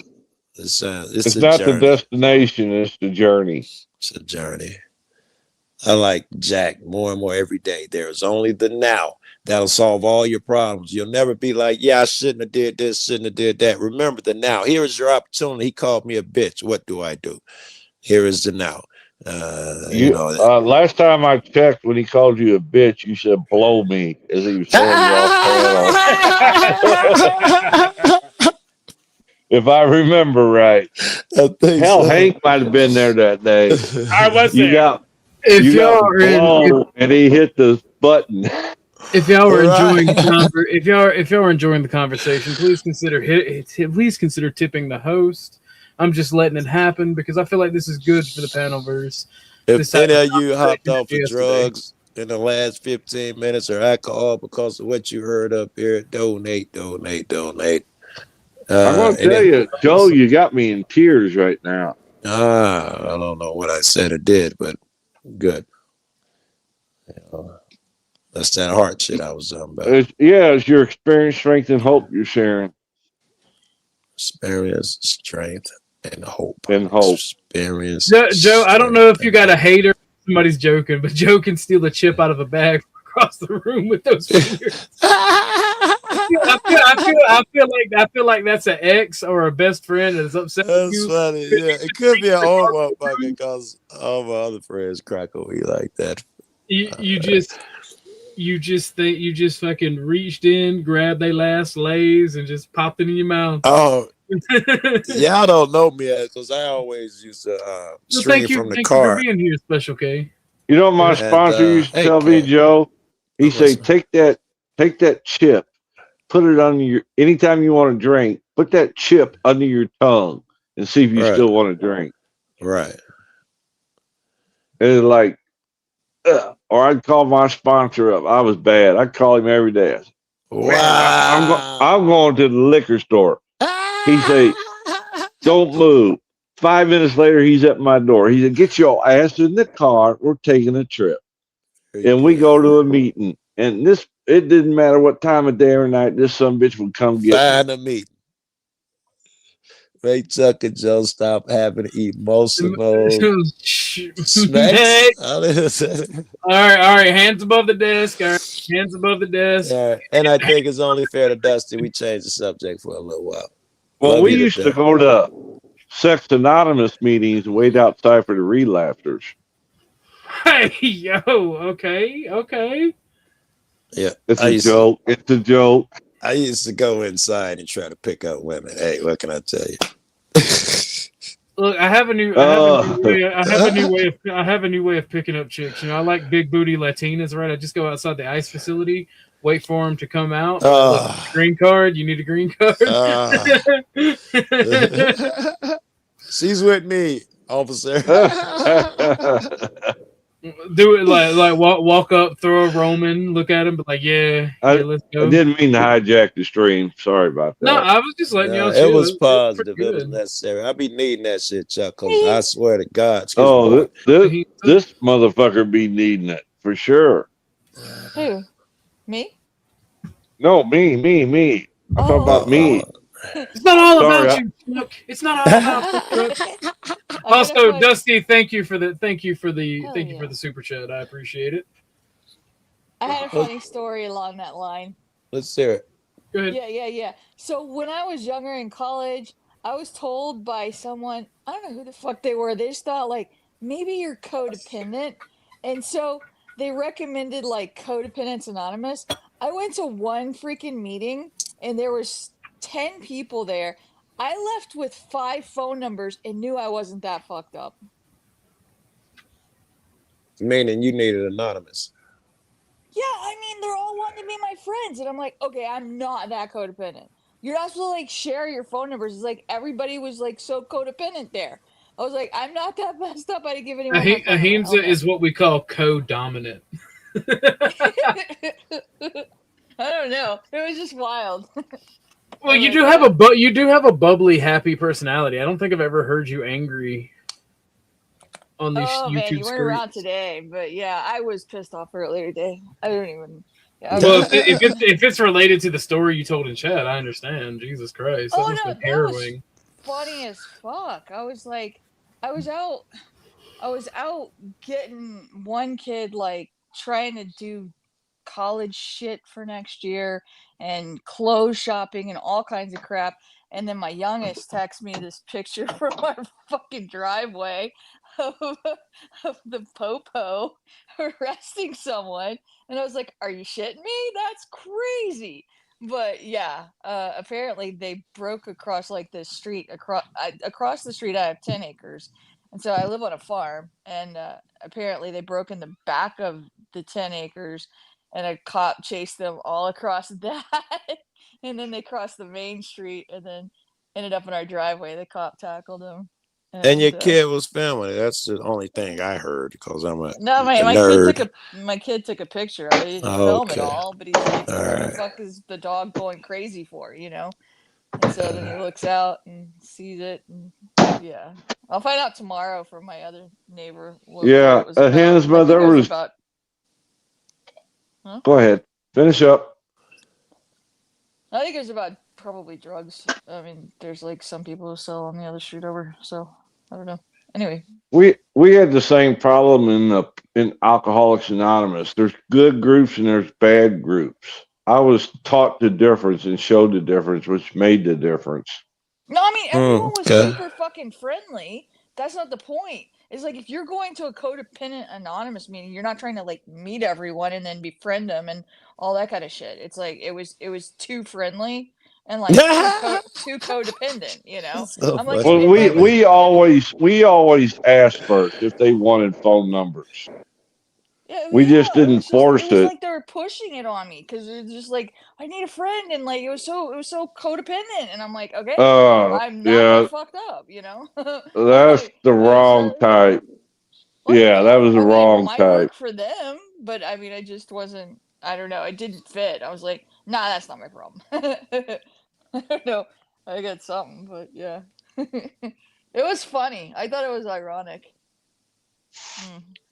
And I don't think I'll ever be perfect, but I just take a step each day, you know, to better myself. Because if I'm a better person, then everybody I come into contact with is better. I get it. Yeah. I know I'm talking way too fucking much. My apologies. No, I'm intentionally trying to be quiet to give him a little, you know. Well, I want to know what Lindsay is finding triggering. What's triggering Lindsay? What am I doing wrong? Triggering. We had a great show. She Lindsay, came over and we had a great show. Where's Lindsay? Come on. Lindsay don't realize how much that did for me, as it did maybe for her, but it did a lot for me. What's triggering, Lindsay? Yeah, make Flo pay another $20, Lance. Yep. Get Lance and Chuck to stop having a moment. You want the truth? You can't handle the truth. Yeah, I got Lindsay. Oh, I remember that shit. Come on. When you got to look at yourself in that mirror, it's like, fuck no, let me break that mirror. Why is it triggering? That was Jack too. Remember yesterday when he jumped in, he was saying, listen, we're paraphrasing, we're mirror. You're not talking to him, you're talking to yourself. Something he said I didn't like, Joe. And that's why I told him to shut the fuck up. He was jumping on everybody, though, bro. Did you see, did you see Flo cover Jack when Rachel Wilson was on there? No. Yeah, I was there that day. I saw that live. I was there that day. I remember that. Jack and Rachel. That was funny. He shit on the golden goose. Let me get a voice check, Lindsay. 1, 2, 3, 4. That's Lindsay. Welcome. Hey, Linz. Hi. Yeah, you guys are pissing me off royally. Why? You're welcome. Let's go. Better to be pissed off than pissed on, you know, unless you're into that sort of thing. Never tell your secrets. Yeah. Okay, this is from the other perspective. Keep that in mind. Yes, ma'am. The other perspective being the one who didn't take drugs and didn't drink, but was subject to the people who did. Yep. I think you all who are in this and did this are fucking cowards. I think you suck. I think you being jolly about this and laughing about it is fucked. And you know why? Because you, each one of you who have done drugs and drank, seriously hurt people, most likely for their entire lives. And so I have some anger, and it's not at each one of you individually, but I got to say, you know what? Fuck you for being weak. You guys are weak ass bitches. Lindsay, You Don't let it get you up. think other people have not gone through hell too? I went through hell. Many other people did, and we didn't take drugs. I didn't drink. I didn't namby-pamby my way out of this and feel sorry for myself. I got up and I faced everything. You mean Would like it make Chuck you did? feel better? Would it make you feel better if you knew I was drinking some rum now? I don't give a shit. Would it make you Hey, feel better Lindsay. that would it make you feel better that I am not apologetic for selling drugs to people who wanted them and would steal and kill for them? I don't care either. I hope Lindsay, Hey, Lindsay. I hope Lindsay, one Lindsay, of you- Lindsay. I hope one of you at least feels terrible for the things that you did to other people. And if you're not sorry, fuck you. Oh Lindsay, no! Hey, is that- is that an invitation? I I'm just sorry. beginning to tap I that drove dark side. my I don't friends feel sorry at away. all. I drove my family away. I was by myself. And I tried to go crawling back, but they wouldn't have me because of the shit that I'd done to them. It wasn't until I cleaned up my shit that they even thought about taking me back in. That's the only way I got my family back. And it wasn't roses and unicorns and champagne by no means. It was a struggle. Hey, can I say something here? Wait. Yeah, I never. hold on. Let me say this, right? I watched my community and people that I love choose drugs over other people. I watched them steal from each other, from me, from the community for those drugs. I've watched people absolutely get in fight and almost kill each other for it. I am not sorry for providing a service that those people wanted at all. In any capacity. I don't like the repercussions of those existence. But if I'm struggling and I'm participating in capitalism and those people are going to buy it from anybody from somewhere else anyway, I do not care. And I was one of them functioning fucks, Lindsay. I always kept an apartment, a car, a phone before anyone. But, you know, I had bricks before they were thing. I always was self-sustained. I didn't have to rob, steal. If you think all drug addicts had to do that shit, I was getting bread. All right, I just go wanted ahead, to say. Hinza. I just wanted to say I never really had a drug problem or an alcohol problem, but maybe Lindsay, can I interest you in Codependence Anonymous? My The dad's 12 dead. I don't have the to worry 12 about steps it. will work for anybody. Yeah, I mean, maybe. I don't know. I don't think so. For some, it doesn't work. Well, That's true. The thing about it is, not lost. You're correct. That is being part of the rot, and I recognize that. But I'm not gonna hate myself for my participation in it when I was young and needed the money and desperate. And all of the repercussions that fell on my head for doing it was punishment enough. So I don't care when someone like Lindsay gets up here and tells me to go fuck myself because of my participation in it. Nor do I care if they say the same thing and call me weak because I smoke pot to take off the stress. Lance, I'm gonna give you a little grow up. Why are you triggered though? I mean, Lens. you said you're triggered, but like I know why. Yeah, it's She was hurt. person. She was hurt by it. It's good she Okay. got that shit out. I'm curious, Lens. We all got excuses. We got high. What is your excuse when you hurt people? And should we yell at you for it? Oh, I see how this is going to go. That's just me saying that shit. They didn't say it. That was just me. Lindsay ain't hurt me. Lindsay hurt my I'm feelings not when she trying to yelled hurt at me. you. I'm trying to keep drug users and alcoholics from hurting other people, especially if they have kids. I agree with that. That's a fact. Like I said, I did bad things to them. And it was not an easy climb. I didn't think I was going to succeed. And when I laugh and joke about it, it's because I overcame them struggles. But I don't mean any disrespect because I know what it does to a family. Well, you shouldn't feel bad anyway though, because the reason that we even have comedy, the reason we even have humor, is it's a coping mechanism for terrible shit. The funniest shit you will ever hear is gallows humor and mocking horrible things. You gotta laugh to keep from crying. I don't need heroin. No, humor, you fucking humor don't. rocks. Nobody needs heroin, but it's profitable as fuck. Well, I disagree with that, but No, it's a good living. I gotta go. It's not profitable. I DoorDash. So Okay. if anybody wants to Come back up, yell anytime. It was I fun. understand. I understand I get where completely you're where you're coming coming from. I will nail you to the floor, Joe, if you would like. Hey, well, Do it it, should have do it, been do me. Hey, Why I got a hammer. It should have been me. I will You nail want the fuck out of you, dude. That was to yelling. borrow my hammer? That's Yeah, it. use your Just outside get me voice, horny, Lindsay. last shit. That sounds like Oh, it's fucking not coming no. out like you wanted Bum to. bum chicka bum bum. All right, I that's got all a it is, hammer. Paul. You got my She can hammer. borrow. I got a sledgehammer, 2-pound Since sledgehammer. Lindsay's gonna be nailing people, I'm gonna go back to dealing tomorrow. Lindsay, Lindsay, You next time sick you fucker. next time you yell at people, use your outside voice so we can hear you. She left. You're being sarcastic. She left. She had No, DoorDash. but no. In all seriousness, I get her opinion, right? Me too. And Me too. it's something I used to carry for myself until I realized my part in that, and a lot of the bad shit that I've gone through in life is probably karma for the shit that I caused. Yep. I didn't give a solid fuck if this fucking dope whore could feed her kids as long as she had my money. Yep. I didn't give a fuck. And and here's the thing: I'm one of the only drug dealers that didn't accept blowjobs in return for fucking money and for return for fucking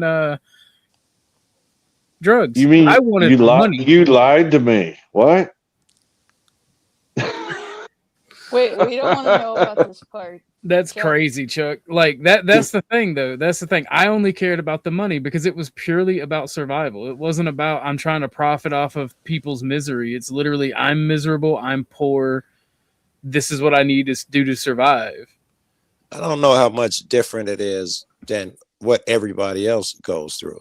I Yeah. mean, There's a lot of people who are poor and miserable, but they don't do that. no. I'm talking about just selling dope, and even using dope. I don't know. It Cool. seems like a lot of what you would call normal motherfuckers who own a business or whatever. Oh, nowadays, yeah. Yeah, We would sure go through fucked the this up, Joe. same shit. They'll do just the same shit that the motherfucker who's selling dope. Yet I know motherfucking dope motherfuckers of all kinds, and they're no different in my opinion than any other businessman. If they're doing bad shit, they're a bad person. Right. And if they're doing good shit, they probably got a business on the side. When people run off with their money, they don't feel like they got to shoot them. They be like, yeah, Joe, it's a lesson. It was worth it to learn. They're that type of guy. I just went and got my shit. I just went and got my shit. Joe, you know the one thing that I remember most Is it about after being you chewed out by Lindsay? is the story you told about the book. Is the one thing that comes to the forefront of my mind every time I hear you talk. I'm glad you remember that shit, Joe. About that book. Yeah. And And when that you guy. touched your buddy. And Exactly. He was mad evil. You He knew. touched your buddy? Yeah. That's Anyway. gross. I don't want to be part of this anymore. I gotta go bye. You got to yell first. You gotta yell at us. What the fuck? You gotta tell us to fuck you. I'm so sick Fuck you. of the fucking gay talk every fucking time I'm on panel with Chuck. It's gay this, gay that. Marte, let me kick you up the ass or whatever. I'm so fucking over it. Bye. That's it, baby. Let's go. I don't know how she got gay out of that, but that's okay. That's great. That guy, when he got Tell out the of jail, story, Joe. That guy, I just want to add a part. I don't know if I told you this part, but that guy, when he got out of jail, we were close. We only stayed, we lived very close to each other. We're friends, is whatever. But this dude is, I don't know, high ranking. I told you, you can Google him, gang chief, blah, blah, blah, head of my gang, all that bullshit. Yeah. And when he got out of prison, I'd say about to say jail, but it's prison. He was like, man, I was telling all my friends about you. I was joking with him, like, fuck is you rapping about them, about me for, and all that. And he was like, man, because I'm done being a bad guy. I'm gonna be a better guy. And woo. And the mood changed, right? This is not him. I could have horrible stories to tell about him. And he was like, yeah, but I'm done with that. All that shit's behind me. I was like, Joe, that shit ain't easy. Like, no, I'm gonna do it. I can do it right now. I'm in the position to do it, because I killed everybody I had to kill. I killed that bitch. I killed that dude. I killed that dude who did this. Remember the guy who did that? Killed him. I killed that other guy, the brothers. I killed them niggas. So yeah. Oh, and the old lady. So yeah, now I can be a good guy. That shit was never gonna work. It was very attractive. You should come do it again anytime. Sorry, Joe. He just said I was just effing around. Thanks for letting me scream at you. That was great. Hensma? She was like a fearsome lioness. All right, it was hot. It was kind of weak. It was weak. It was weak, but she did better than Lindsay. No, Lindsay. I felt Lindsay's went right through the heart. Yeah, I think you heard the story, but you might as well hear it since you sit in that chat. Well, she called you gayness, and that is a big problem. We need it shouldn't be. Oh, knock it off, Hank. It shouldn't be left as that. You should know what me and Chuck are talking about. The same guy, bad guy. I don't think there's no way I can rush the story and tell it quickly. But the same bad guy I was talking about, me and him are friends. I was selling weed, and I did heroin. He sold heroin and did weed. So he picked me up every morning from my chick's crib, and we hustled a day together. And he dropped me off. I must didn't have a car then. But I was telling him about this book I read, Divine Revelations of Hell, and it touched me. Like, oh, there we go. There's your opportunity, Hensma. Touched my heart. Like, I don't know, the Prophet or the Bible or some other books. It's just incredible. And I told him about the book. It was about a girl, a lady who Jesus visited 7 days in a row, and he took her to hell. 7 nights in a row, I should say, and he took her to hell. And he showed her things and told her things and told her to write about it. And I told him the book was incredible. And anyway, I hopped in his car. I forgot I threw the book under his seat, and we're driving back here to the west side from my girlfriend's crib. And I remember, I was telling you about. I reached under there and I grabbed the book and I put it on. He started screaming, what the fuck is that? I didn't tell him first. What the fuck is that? Then I told him, it's the book I was telling you about. Check it out. Get that away. Get it away. What the fuck are you doing to me? And I moved the book. He's like, what the fuck is that? And I yelled, it's that book I was telling you about. But that, I've never seen that before. And this is, again, that fourth tier gang chief so-and-so dude. And that book had him screaming like an 8-year-old. Like he was being on fire, yo. Like he was being on fire.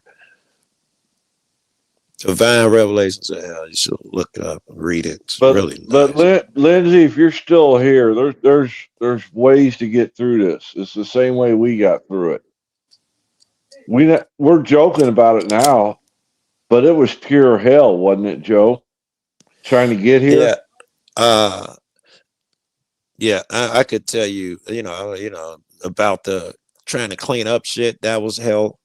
Reconciling shit. I can remember nights, the first night I stopped selling crack, some chick was out there with her baby in the rain, and that's the shit Lindsay's talking about. And I'm like, get your dumb ass out of here. And she's pregnant. And another guy who's hustling run up, fuck that, I served that bitch. I'm like, oh, this crack shit's horrible. That's the first time I gave it up. I gave it back 3 times because the people, it did so much to people. And I had a problem with that. And the shit you do, right? Because I had to hurt a lot of people, right? Niggas gonna try to test you as part of the game. And the way I come up is you just can't be tested. This is gangbanger shit. It's in jail, it's the same way. It's streets, it's the same way. Your life will end. It's over with. You can't walk the streets and shit if you get punked and everybody wants to try. I don't know, it's weird gang nonsense. The worst aspect of it for me, because like I mentioned, I would go and get my shit. I didn't care if it was a single mother or a gang of dudes, right? I would go and get my fucking money, or I would take your shit of equal value. Done that. Like the worst thing about it is like going into a house, somebody owes you money, and you take the fucking TV, the kids playing on the fucking Xbox on, they're crying, they're whining. Well, sorry, I got to get mines.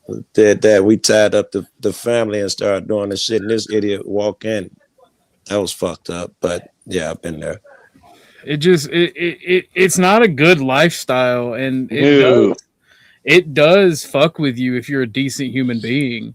It weighs heavy on your heart, because when you think and you reflect on the bad things that you've done, especially when karma comes to get its fucking due. Like, I mean, when you got a daughter that looks you in the face and says, "You didn't come to the basketball game. You was with that girl, wasn't you?" That shit hits home. Hard. Right. You know? So I mean, it sucks, and I get Lindsay's rage and anger. Oh, I do too, 100%. Like, but I'm not it's really not all roses. That's what I was saying. We had to struggle. We had to fight, and if we did the right thing, we cleaned up our mess. Yeah, it wasn't easy, but now we can look back on it and maybe be a little lighthearted about it because we've overcome that struggle. Well, my only issue with her anger, right, is Special K has been hitting it in chat. Ellen, it's for the families of the addicts to get help, and then that person was also talking about it's up to the addicts to get help if they want it, and that's the thing. Like, we take away the autonomy for people that we see as going through a rough time. Right? By slamming them, you mean? Well, not even just slamming them. We take their autonomy down by coddling them, by slamming them. Yes. And like, here's the thing. Those people who are addicted to drugs made the choice to do the drugs. Only they can change it. And people who capitalize on it, we can have the debate if they're morally evil or they're good or bad all day long. It's the same as the guy who's doing all other things that are unhealthy too, though, right? The guy who's eating a fat dude who's eating the sugary donuts and shit, or hey, watch your mouth. All right, my addictions are my own. All right, watch it's your mouth. Whoever's selling them to you, though. Someone could say you're evil. You know, people are dying and getting their feet chopped off because you're selling this corn syrup shit. There's an argument everywhere. And I don't, like I sold weed, most of my shit, it was pounds eventually, but I started with nickel bags. And I don't think I even got an issue with that. I think it was fair. I went to jail a lot, but I think it was fair. I got a spear through my heart at the moment. Yeah. Oh, pull that motherfucker out. Told you about hanging around black folks. I'm telling you. It's them black ones that do it. That was funny. It's all them you do is colored sidestep it. Sidestep it. Where's Uncle Ruckus when you need him? Yeah. The quick time event. I was fucking with my other phone. It took me a while to hear the joke in my head. Well, I mean, the thing about it is, like I said, I get her anger. I get it. I do too. I'm not gonna let it bother me, because there's nothing somebody who's angry at me for knowing what I did can say to myself that I didn't say to me that I didn't say to myself in the mirror. I don't think she was yelling at us for real. I never even considered that. I know that was probably. I didn't take it personal. I did not take it personal. I'm just saying it brought back, which the way she was talking brought memories back that I fought through. Well, the thing is, like, it was a fight to stop doing that life, right? And when a couple years ago, like last year and the year before, right? I was brought right back to that life and having to deal with it with the shit that went on in my life. And the way that I just switched back to not giving a fuck, I'm gonna get what's mine. Like when they robbed my house, I went in and got my shit. And old boy was bitching to the neighbor about somebody breaking in. I'm like, yeah, man, yeah, you're gonna beat his ass. Well, guess what? That was me, and I wanted the fight. I wanted that shit because I remember how it's addicting. That lifestyle can be very addicting, especially if you're an adrenaline junkie in any capacity. So I had to do a lot of self-reflection and just how I acted when the opportunity reared its ugly head again. And I'm like, nope, I have to stay away from that. I have to at all costs be away, or I'm going to hurt myself or someone else. I'm not sure that's got a whole lot to do with drugs. I see that nature in people, period. A lot of people are really, I see niggas go to somebody's house over words on YouTube. You know, people are fucked up. You got at least got a beef. Nigga stole my shit. I see people who can't control themselves. Got nothing to do with using or selling drugs. Well, it was specifically about drugs, the reason the shit happened. So I have to just stay away from it, and I have to cut people off who are in the throes of addiction, because if I care about you, I'm going to try to help you. And most addicts are going to take advantage of that. And then when I realize that I'm finding myself right back in the streets, right back in the world of dealing dopes. Yeah, no, it is my fault, Joe. I mean, they're trying to help motherfuckers. You don't overextend yourself, and you can help motherfuckers with, and you ain't got to pay out your pocket. And you don't, when people show themselves, you put them in positions that hurt you. You know, there's ways to mitigate that shit so you don't end up in the same space. I get that, and I'm doing them. That's what I'm talking about, right? Because I find myself overextending, trying to help people that I care about, and then shit like your house gets broken into, and they take your shit, and then it's like, I'm not a bitch. That's not going to happen. And the only language these people understand is violence. And that is a very bad mode of thinking. And when I get in the mode to do something about something and make changes in myself for good or bad, like I see it done. Like whenever I see an opportunity, I take it. Like Chuck and I were talking about the situation with my living situation of finding a job, right? I haven't given up. I haven't given up on that just because opportunities are very small and fuck shit still happens. Like I am extremely motivated to fix my situation at all costs and do everything I can do within my power. And like I said, for good or for bad, that's the mentality I have. So if you rob me, I'm going to hurt you, or you're going to have to kill me. And that's not a good way to be in. And that's for a large reason why y'all see me on the internet a lot, because it's better to talk to people on the internet than, because I live in a really bad addict area. Like I can go for a walk and I can show you all the fucking crack houses in my neighborhood. It's like, is there a McDonald's? House. Is there a Wendy's? Is there anything around there? Yes. Walk to it. Ask them for an application. Fill that son of a bitch out and let it go where it goes. Already have, Chuck. Already have. I mean, you've talked about this. Already have. Yes, I mean, I guess if you ain't got shit, that'll that's an option. Well, I live in a county of 5,000 people. There's a few mills around here, but one most mill of them are closed, ain't they? Well, one of them is shutting down later this year. The rest of them, like the amount of people applying for jobs and the amount of available jobs is the issue. There's a lot of people that are willing to walk to work, myself included. So whenever older people talk about like the youth aren't willing to work, like I don't see that. Yeah, I've done that myself. I don't know. They got an argument. I don't see you walking. I hear you talking. Well, Joe, I have to get the job first. I've walked to the interviews. I'm saying, well, if that old motherfucker's saying it right now, he's got an argument. Fair, maybe, perhaps even. Special K, I've seen you in the chat before, first time on panel. Let me get a voice check. Hey, what's going on, man? Can you hear me? I can hear What's you. up, Kay? Hey, what's up? What's going Hey on? there. What's going on? Long time with her. What's Yes. that? What's That's- that, Chuck? Since I've come up? I think that's what he's talking about. Boost her mic a little bit, OJ. I got you.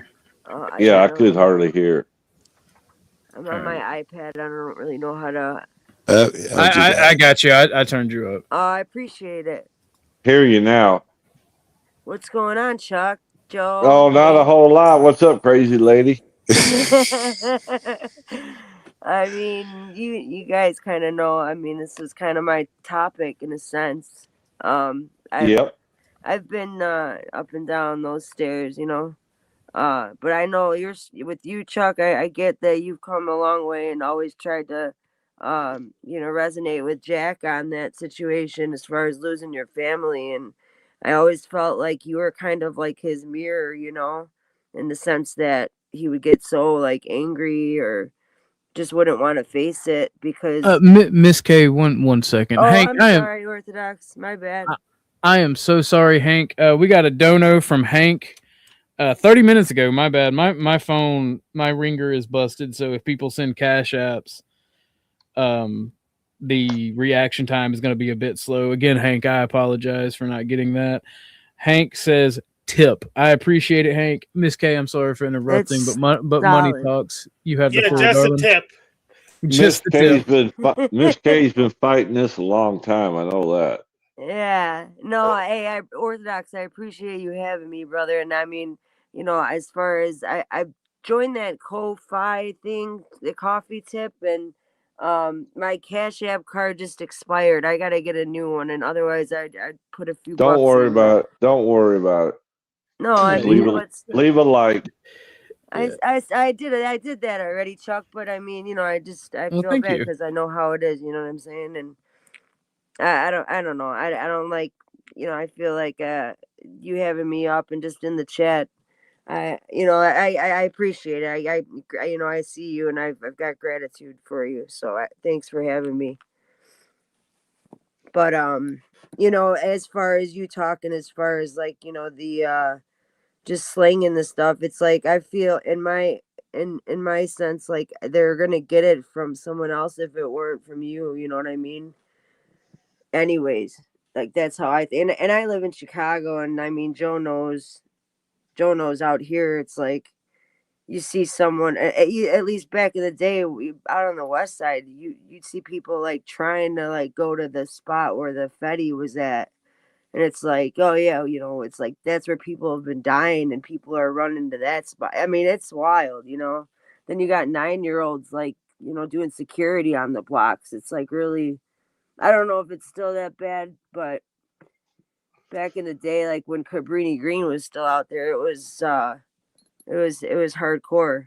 But now it's like hard to see anyone, you know, get through as far as like with the not the Suboxone, the Narcan, because I think a lot of it is just fentanyl, you know, and you can't, like, I don't think that shit works with that. So it's like, I mean, I'm blessed that I got out of it while I did, because even with the clinics and Suboxone, I was in the programs for a while, you know what I mean? And I get it on all sides as far as you trying to feed your family. I remember you talking about it before, that where you lived at, and I'm not sure, is it like in a small town of Indiana, or I don't want to dox. I'm in a small town in Georgia. So fentanyl. I was in East St. Louis.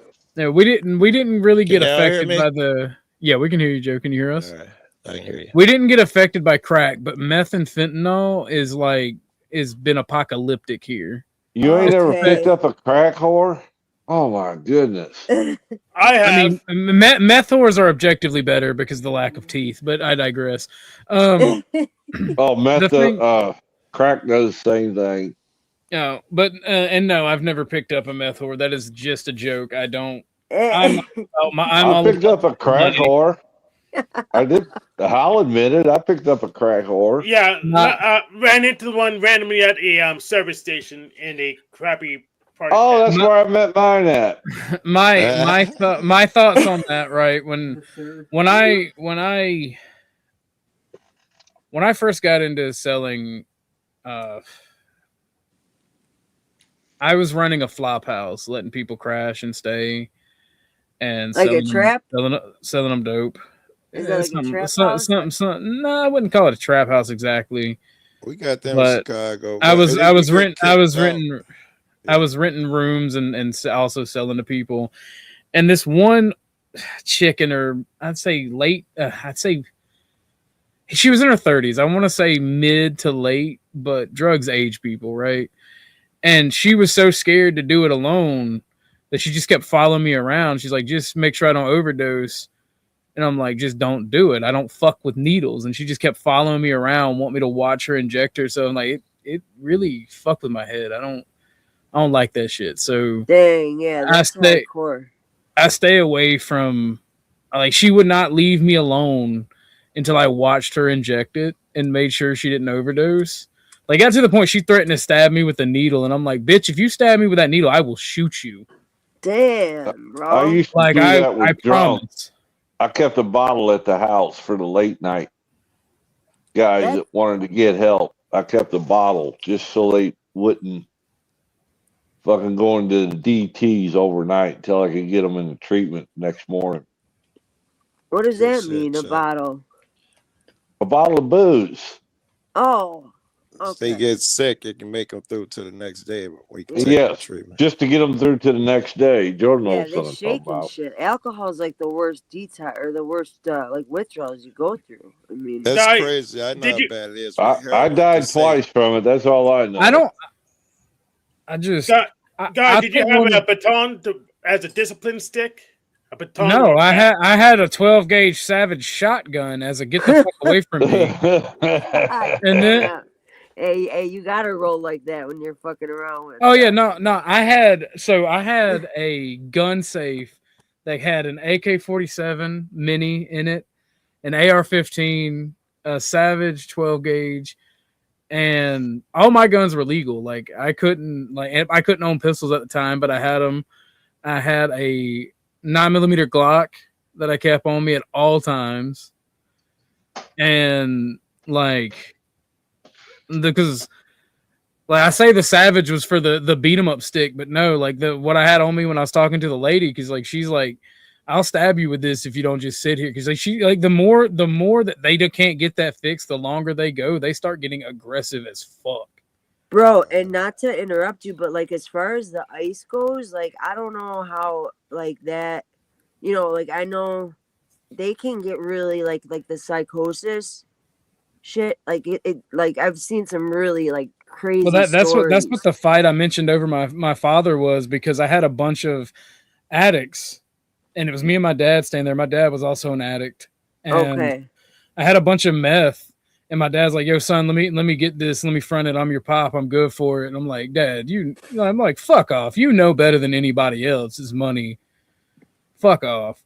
And then his girlfriend was like, "Well, I'll just call the police on you." And I'm like, "You a dumb bitch if you think that's gonna do anything." And I went and grabbed this $150 sack of meth crystals, and I went and I had all these fucking dope heads fucking foaming at the mouth. I poured that shit down the toilet and I flushed, and I was like, man, now nobody gets nothing. God Not damn. a goddamn thing. Dude, that's fucking that's hardcore, man. No, I don't blame them, bro. Fuck that. Someone threatens you, like that's wild. For who to even say some shit, man. And it's gone. I had to call the fucking homie and tell him don't fucking re-up for a few days, because this bitch was mad. Wow, bro, that's man, that's something else. I mean, I don't even know how much that shit's worth, but like, what is $150? It's 150 sack. One of the bigger ones. Oh, I can't remember okay, how many I thought grams you it was at the time. How many grams? How many I said I grams? can't remember how many grams at the time. Okay, that's It was the tall baggie. damn. Slap fucking full of crystal too. Slap full I of mean, was fucking it crystal. like was it like actual like clear shards or was it No, like it was clear shards, but they were foggy as fuck. okay? Because I So mean, it wasn't high quality, but it wasn't bad shit either. That's the yeah. thing. How clear it is determines how pure it is. It can. It also depends on what it's cut with. I had a dude who stole an AK from me, and he was one of the biggest purchasers from me. Wow. But when he stole the AK from me while I was out on vacation, couldn't get it back. I'm not going to involve the police. It's not worth killing him over because I can always buy another one, right? Yeah. So homie came up and said, "Hey, you got any bleach? I gotta wash some clothes." I'm like, Bleach? I got you. Here you go. Here's some bleach. Thank you, bro. Thank you. Fucking ran from the house. And you know what I did to him? I gave him bleach with lemon scent in it. And if anybody knows what that does for the purpose he was using, you know how bad he got fucked. We never spoke again. Was it to cook or something, or I don't know what that means really. He was cutting it. Yes, he was cutting it. Wow. The lemon. If you don't use pure bleach, if you use lemon scented bleach, the different chemical processes cause it to fuck everything up. Dude, You guys go way deep. Maybe that's what I took the one time I tried it, man, dude. I don't remember anything, and like I was supposed to stay down at this dude's place like the whole summer, and him and his girlfriend, and man, dude, I don't remember nothing. It looked like almost like a yellow like keef. I don't know. It was weird, and they had just like whatever did it up, and I was like. And it was like the first night I got there, but I had it, it was. Like, you was doing that classic butter. Dude, it was like in the middle of nowhere, but I mean, there's like, I guess there's, because I've had like shit that was clean and made me like fall asleep. Was it yellow crystals? It was like or yellow. It looked like yellow keef, like weed keef, dude. Oh, I don't know what that is. I know, dude. I don't remember anything. I woke up at the train station. He said I fucking wrecked his fucking trailer apartment thing, and I'm like, are my Jordans there, dude? My art shit's there. I was supposed to stay there for the whole summer. My mom's like, what are you doing back here? I thought you were going out there to get clean. I'm like, Ma, I don't know. We got in a fight. I failed. Dude, it was messed up, man. Like, I don't know what it was, dude. I don't know to this day. I don't know, but it was some like what do you want to call it? I don't like some Denison, if somebody comes up, don't bring them up. What's up, Denison? I didn't even see you. Yo. He was here the whole time. I didn't see him either. Was he? I didn't even see him. I thought Dom was up here. Anyways, He was a clever disguise. Dom was up here, but he just bounced. Okay. But yeah, like, dude, that's pretty wild. So what happened, like, with the... So it just made me think of that because you said the lemon, and I thought of that. But what happened? What ended up happening? You just never talked to him again? Just never talked to him again. I knew that it would fuck up his dope, so I didn't care. Damn, that's wild. Hello. Like I knew it would fuck up his dope, so I thought it would be very, very, very funny, and it was. Chuck says, "Let's go." Oh, it was D or Matt. Well, it was D Matt. In Chicago is heroin. Oh, okay. I just call everything dope. Oh, okay. All right, Everything is dope. Damn, so it was bleach and then okay, man. Oh, What he was doing, he was trying to cut it to stretch it, right? Because he wasn't a dealer. He was trying to stretch it, and the bleach that is not pure bleach will fuck the shit up. So. Dude, no, who cooks bleach with D? That's wild.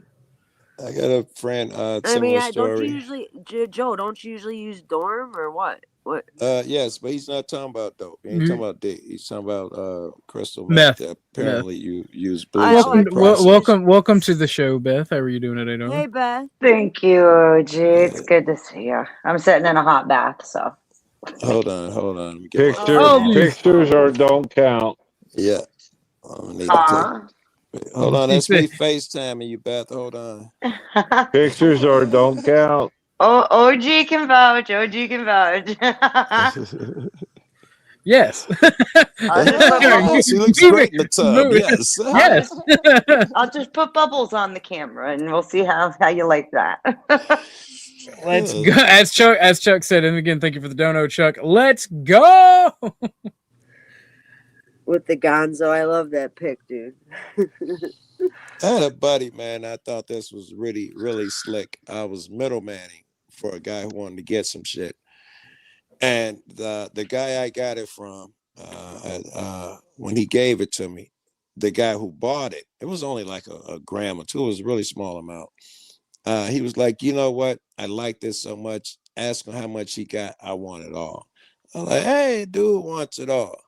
So he was like, yeah, give me a few minutes. I'll get it ready. And then we riding back out west. And he's like, yeah, tell you, man, I don't want it. I'm like, why the fuck would you have him get it ready? He was like, yeah, Joe, I can tell you he cut that shit because, I'm a new guy. And I wanted him to spend time cutting every bit of dope he had. So that's what he got to sell now. And I'm not going to buy it from him. I was like, that was just mean, bro. Damn. Wait, like in separately? Like do it all separate? And No, he would have added extra hit to it because he thought he could take advantage of this dude. And the dope is weaker. He'd have thought he was going to sell it all at one time and re-up. Now he got to sell all his dope and it's weaker. I thought that was smart. The devious licks in the dope game are fucking hilarious to me. I ain't even gonna lie to you. I mean, if you're just getting raw, then you just cut it yourself, you know. But they be putting like xylazine and like everything is cut up though. Everything is cut up. And like I said, nowadays it's all like just fent, so it's like like the naloxone or not is it naloxone? What is what's the shit? The Narcan. What is that? That's filled with naloxone, right? Yeah, but they can't put that shit in your dope. I'm saying I got Narcan. That don't even work, right? Right. You take 4 of those, it barely work, right? It used to be one. Immediately a motherfucker come back around. You don't even have to call nobody. If you hit him with that shit, he can walk off. Yeah, and some of them would be pissed because you ruined their fucking high. Be furious because they can't get high again for a while either. Yeah. Dude, I'm telling you, man. You've seen it all if you were out here. Let me read this. It may seem incredible that these men and women are to become happy, respected, and useful once more. How can they rise out of such misery, bad repute, and hopelessness? The practical answer is that since these things have happened among us, they can happen with you. Should you wish to be above all else and be willing to make use of our experience, we are sure they will come. The age of miracles is still with us. Our own recovery process proves that. We can become happy and joyous once more is the message. I dig it. On the good side. Yeah. I don't know if Lindsay's still listening or not. We've been listening. We've been listening. I met Lindsay. She come up here and gave us the big fuck Is that you. the AA book? Yeah, I heard. I live by this thing, Kay. Yeah, I know. I've got the AA, the NA, all the pamphlets. And by the way, you don't have to give your number to every person or whoever said that. Like you exactly. Yeah. We always ask before, if you want our number, here it is if you're in a crutch. But dude, like you were saying, Chuck, dude, like your sponsor, that's some real shit right there. Because I mean, for him to answer at all times and like whenever you I did the same. I ended up doing the same thing because that's what he taught me. Yeah, yeah, that's the whole point. Like that's the whole mission. And what's his name? Bill Watson, or is it Watson? Wilson. Wilson. You know how he started that? He was actually on mushrooms and thought it up. That's dope. Well, he actually ended up on Or LSD. it was LSD. Same Yes. thing. That is work. It's great. I think it's a great. I It mean, makes sense now. It makes so much sense, man. They did a study that showed if you take that shit one time, it's 90% chance you're going to be less likely to just follow what other people say. You're going to think for yourself. yeah, it opens your gland. It definitely opens your pineal gland, you know. And now they got like the microdosing and stuff. But yeah, I mean, you can also have a bad trip. But I thought it was amazing to hear that. That's like that was a story of how he started Alcoholics Anonymous, you know. Yeah, I like it more now. And I feel for Lindsay about her whole situation, because like my parents, I ruined. Like I never, I went to Catholic grammar school, Catholic high school. Like I went to college.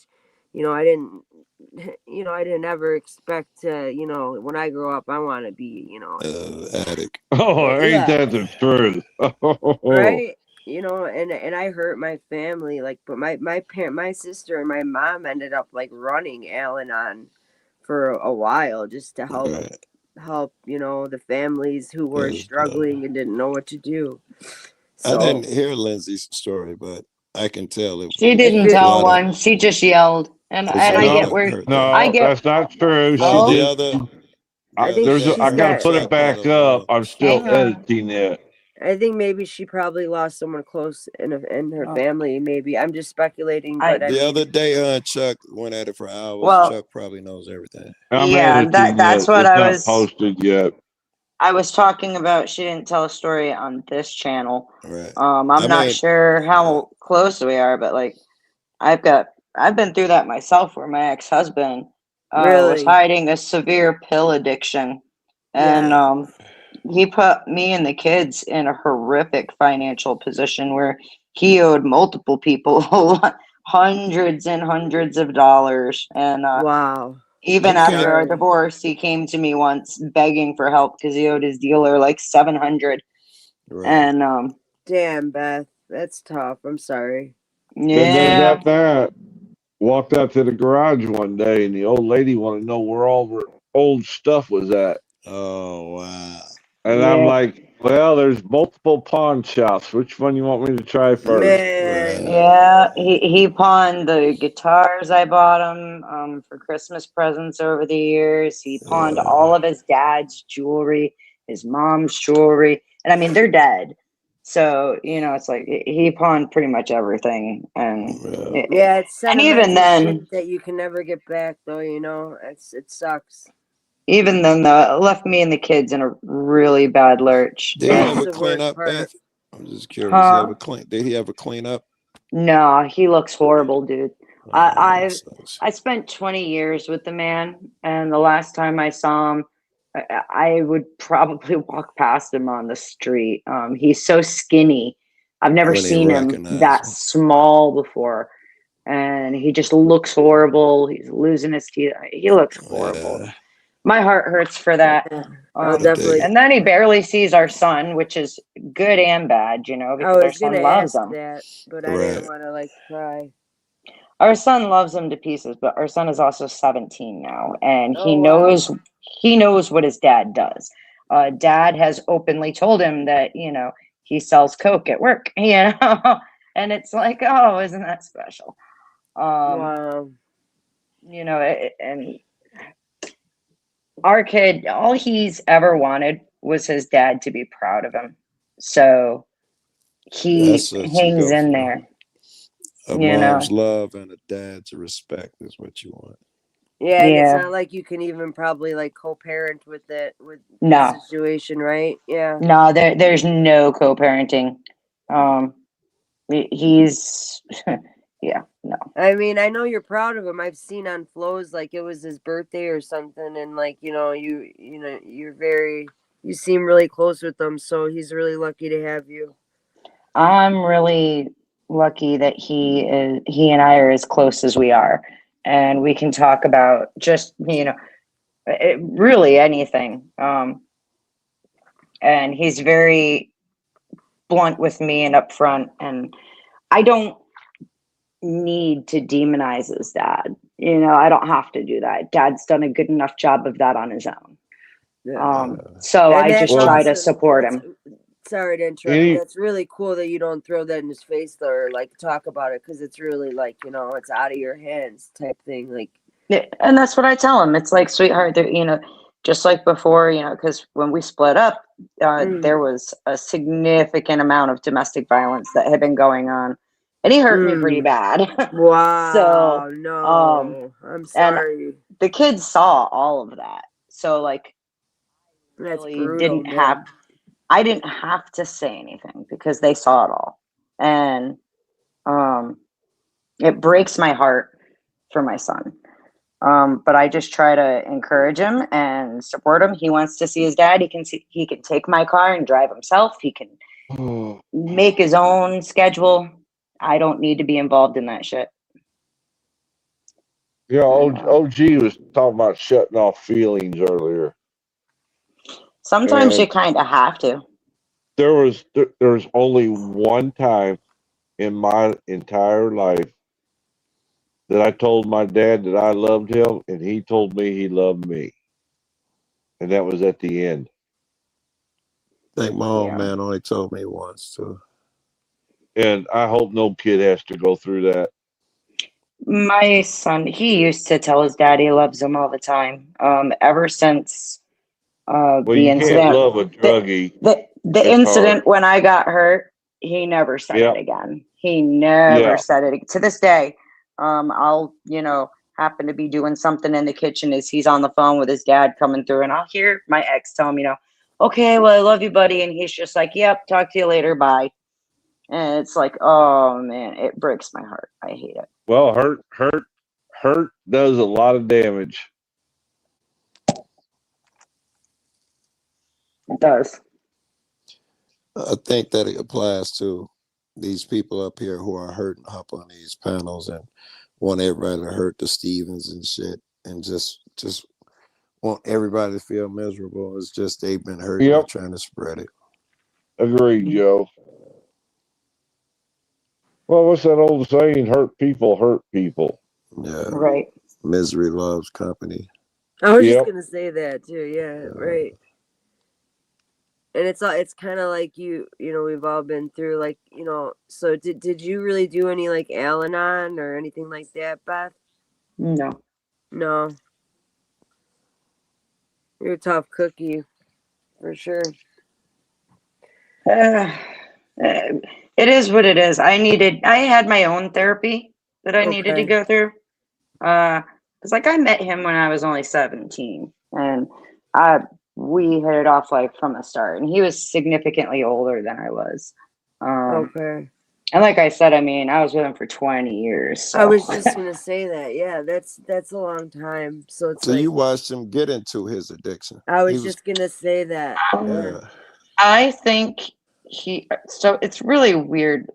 When I first met him, he was fighting for custody for his daughter. And that required him to do the weekly drug tests and everything. I knew he smoked pot, didn't really care about that. But I think that addiction had existed before and was just on pause for a while. Well, it wasn't even on pause. He wasn't taking drug drops because he smoked weed, right? Yeah, no, I don't consider weed a drug. I don't consider that a drug. I'm saying he was using way back then. He was definitely using like opioids and stuff before I met him. I just happened to meet him during a clean time on that one, and so he was doing it the whole time. Well, yes and no. I mean, off and on. He had like a year where he wasn't doing it because he had of the dropped. Custody thing, right? Yeah, I gotcha. Wow. But then once we got his daughter, he went back to it, and his mom had some issues, and she had like a huge prescription for OxyContin, and I didn't know that she had been feeding it to him Until No. like he freaked out one night because he He wanted couldn't my get it. car, and Yeah. it was a bad night, and A lot of then it was like, apologizing the next day. oh no, there was no apologizing the next day. As a matter of fact, I had to have him forcibly removed from the house by the police that night. Wow. He came back. I mean, we're talking like I ended up in the hospital after on that one. Oh my gosh. He came back the next day because they fucked up the paperwork, and I had to go down and file for a restraining order because like I had only been home from the hospital for about 15, 20 minutes, and I heard the door, but I knew it wasn't time for the girls to be out of school yet.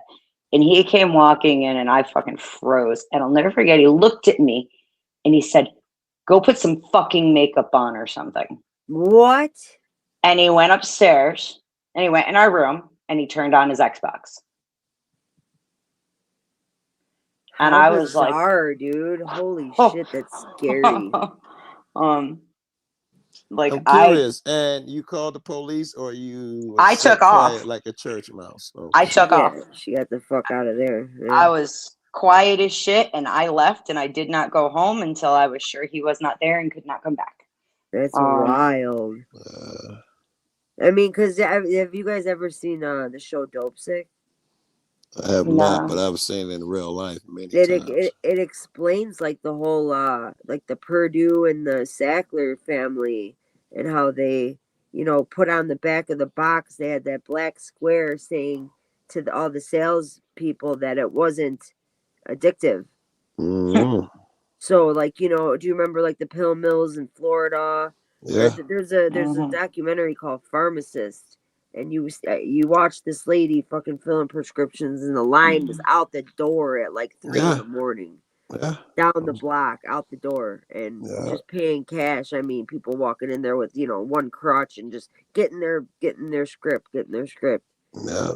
It's a really crazy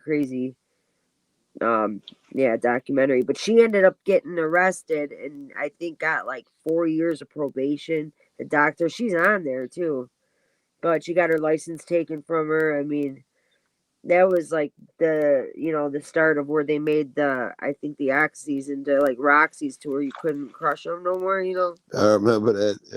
Yeah. But Joe, to what you were asking though, eventually, I mean, because of course I was still very young. The first big one that happened in 2006. So I mean, like, You of took course, them back a bunch. I took them back. Yeah, and I eventually, it didn't take very long for everybody to kind of leave me behind, and there was no help for me anymore. And so I learned how to sit very, very quietly and how to just. I tried very hard to make them happy. Wow, that's so hard, sad, dude. I'm really sorry you went through that. Like, you mean your family like gave up on you because you went back to them? Yeah. Damn. Shit, my mom was at the house one time when he was fucking attacking me. And she was standing right next to me, and he came out and he started throwing shit at me. And she goes, "Nope, I'm done. When you're ready to be done with him, then you can call me." And she left my house. It's not that easy, man. Like, but like, yeah, it got to a point where it was beyond like one of us was gonna end up not breathing in the morning. Yeah. and I wasn't sure which one it was gonna be. That's scary. That's scary because it's like in those situations, people don't understand that like you protect your abuser in one way or another. My friends and his woman, they had a relationship like that where they used to yell at each other at the top of their lungs. And I was over their house one day and it kicked off, and she was yelling at him, and I did it was funny to me, and I did laughed at whatever. Oh my God! That bitch threw the coffee cup at me. You didn't throw it at him. She threw it at me. Fucking prick. Did she mean to? Yeah, she mean to. I'm like, you'll argue with him like they about to really go at it. And I laughed from the next room, and she threw the coffee cup at me. You ain't trying to hit him. He probably got your ass scared. Were you still laughing after that? I yelled at her and then I laughed. Like, nigga, God. fuck you throwing at me, fuck nigga, hit it on. Oh my Yeah, God, I Joe. thought that was funny. That's crazy, bro. What was she? Was she white? She was white. She know that. He was black, she was white. Yeah. God damn. I used to fuck with her sister, man. Yeah. Yeah. But no, I was gonna say, with Orthodox, you're in like a small town. Is there like DoorDash out there and stuff like that? Yeah, you got a car? Apparently not, because you might walk to work. Oh, he ain't got a whip. No. OG. I don't think he got a license, man. You know, those country folk can't drive. I wonder if he's taking Tucker out or something. He must be. I was just trying to trigger him with the country people can't drive. He must be walking a dog or something. I mean, you could put the mode on. Oh, we'll see. Even if you get like a scooter or you could put it on bicycle mode, and then once you get into the area that lights up, you just turn it on there. And like, there's Grubhub, Uber. If you got all three of them, then you can make some pretty good money. Yeah. Hey, Joe. I'm sorry to interrupt.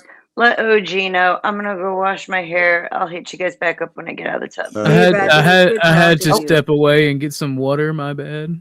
Oh no, you good. You good. I'm just gonna wash my hair, and I'll see you guys in a few. All right, girl. Enjoy your bath. Yeah, listening to this, I do think some people like the drama, like the abuse. I do too. Hey, I agree. But I mean, it can only go on for so long until one of them ends up either in jail or dead. Or growing up, you think I got people who it amazes me that they don't seem to get out of the same little circles of bad habits and shit. They're old as I am, and they're still doing shit like buying pills on the street or whatever. You'd be like, don't you outgrow it at some point, motherfucker? It has been awesome talking to you guys, but I have to bounce. Thank you all for being here. It's been great. Thanks for having me, OG. I appreciate you, man.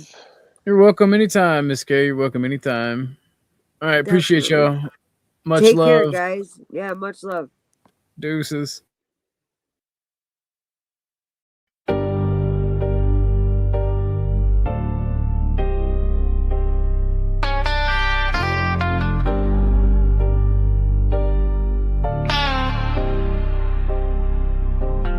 Starlight outlaw, cosmic soldier.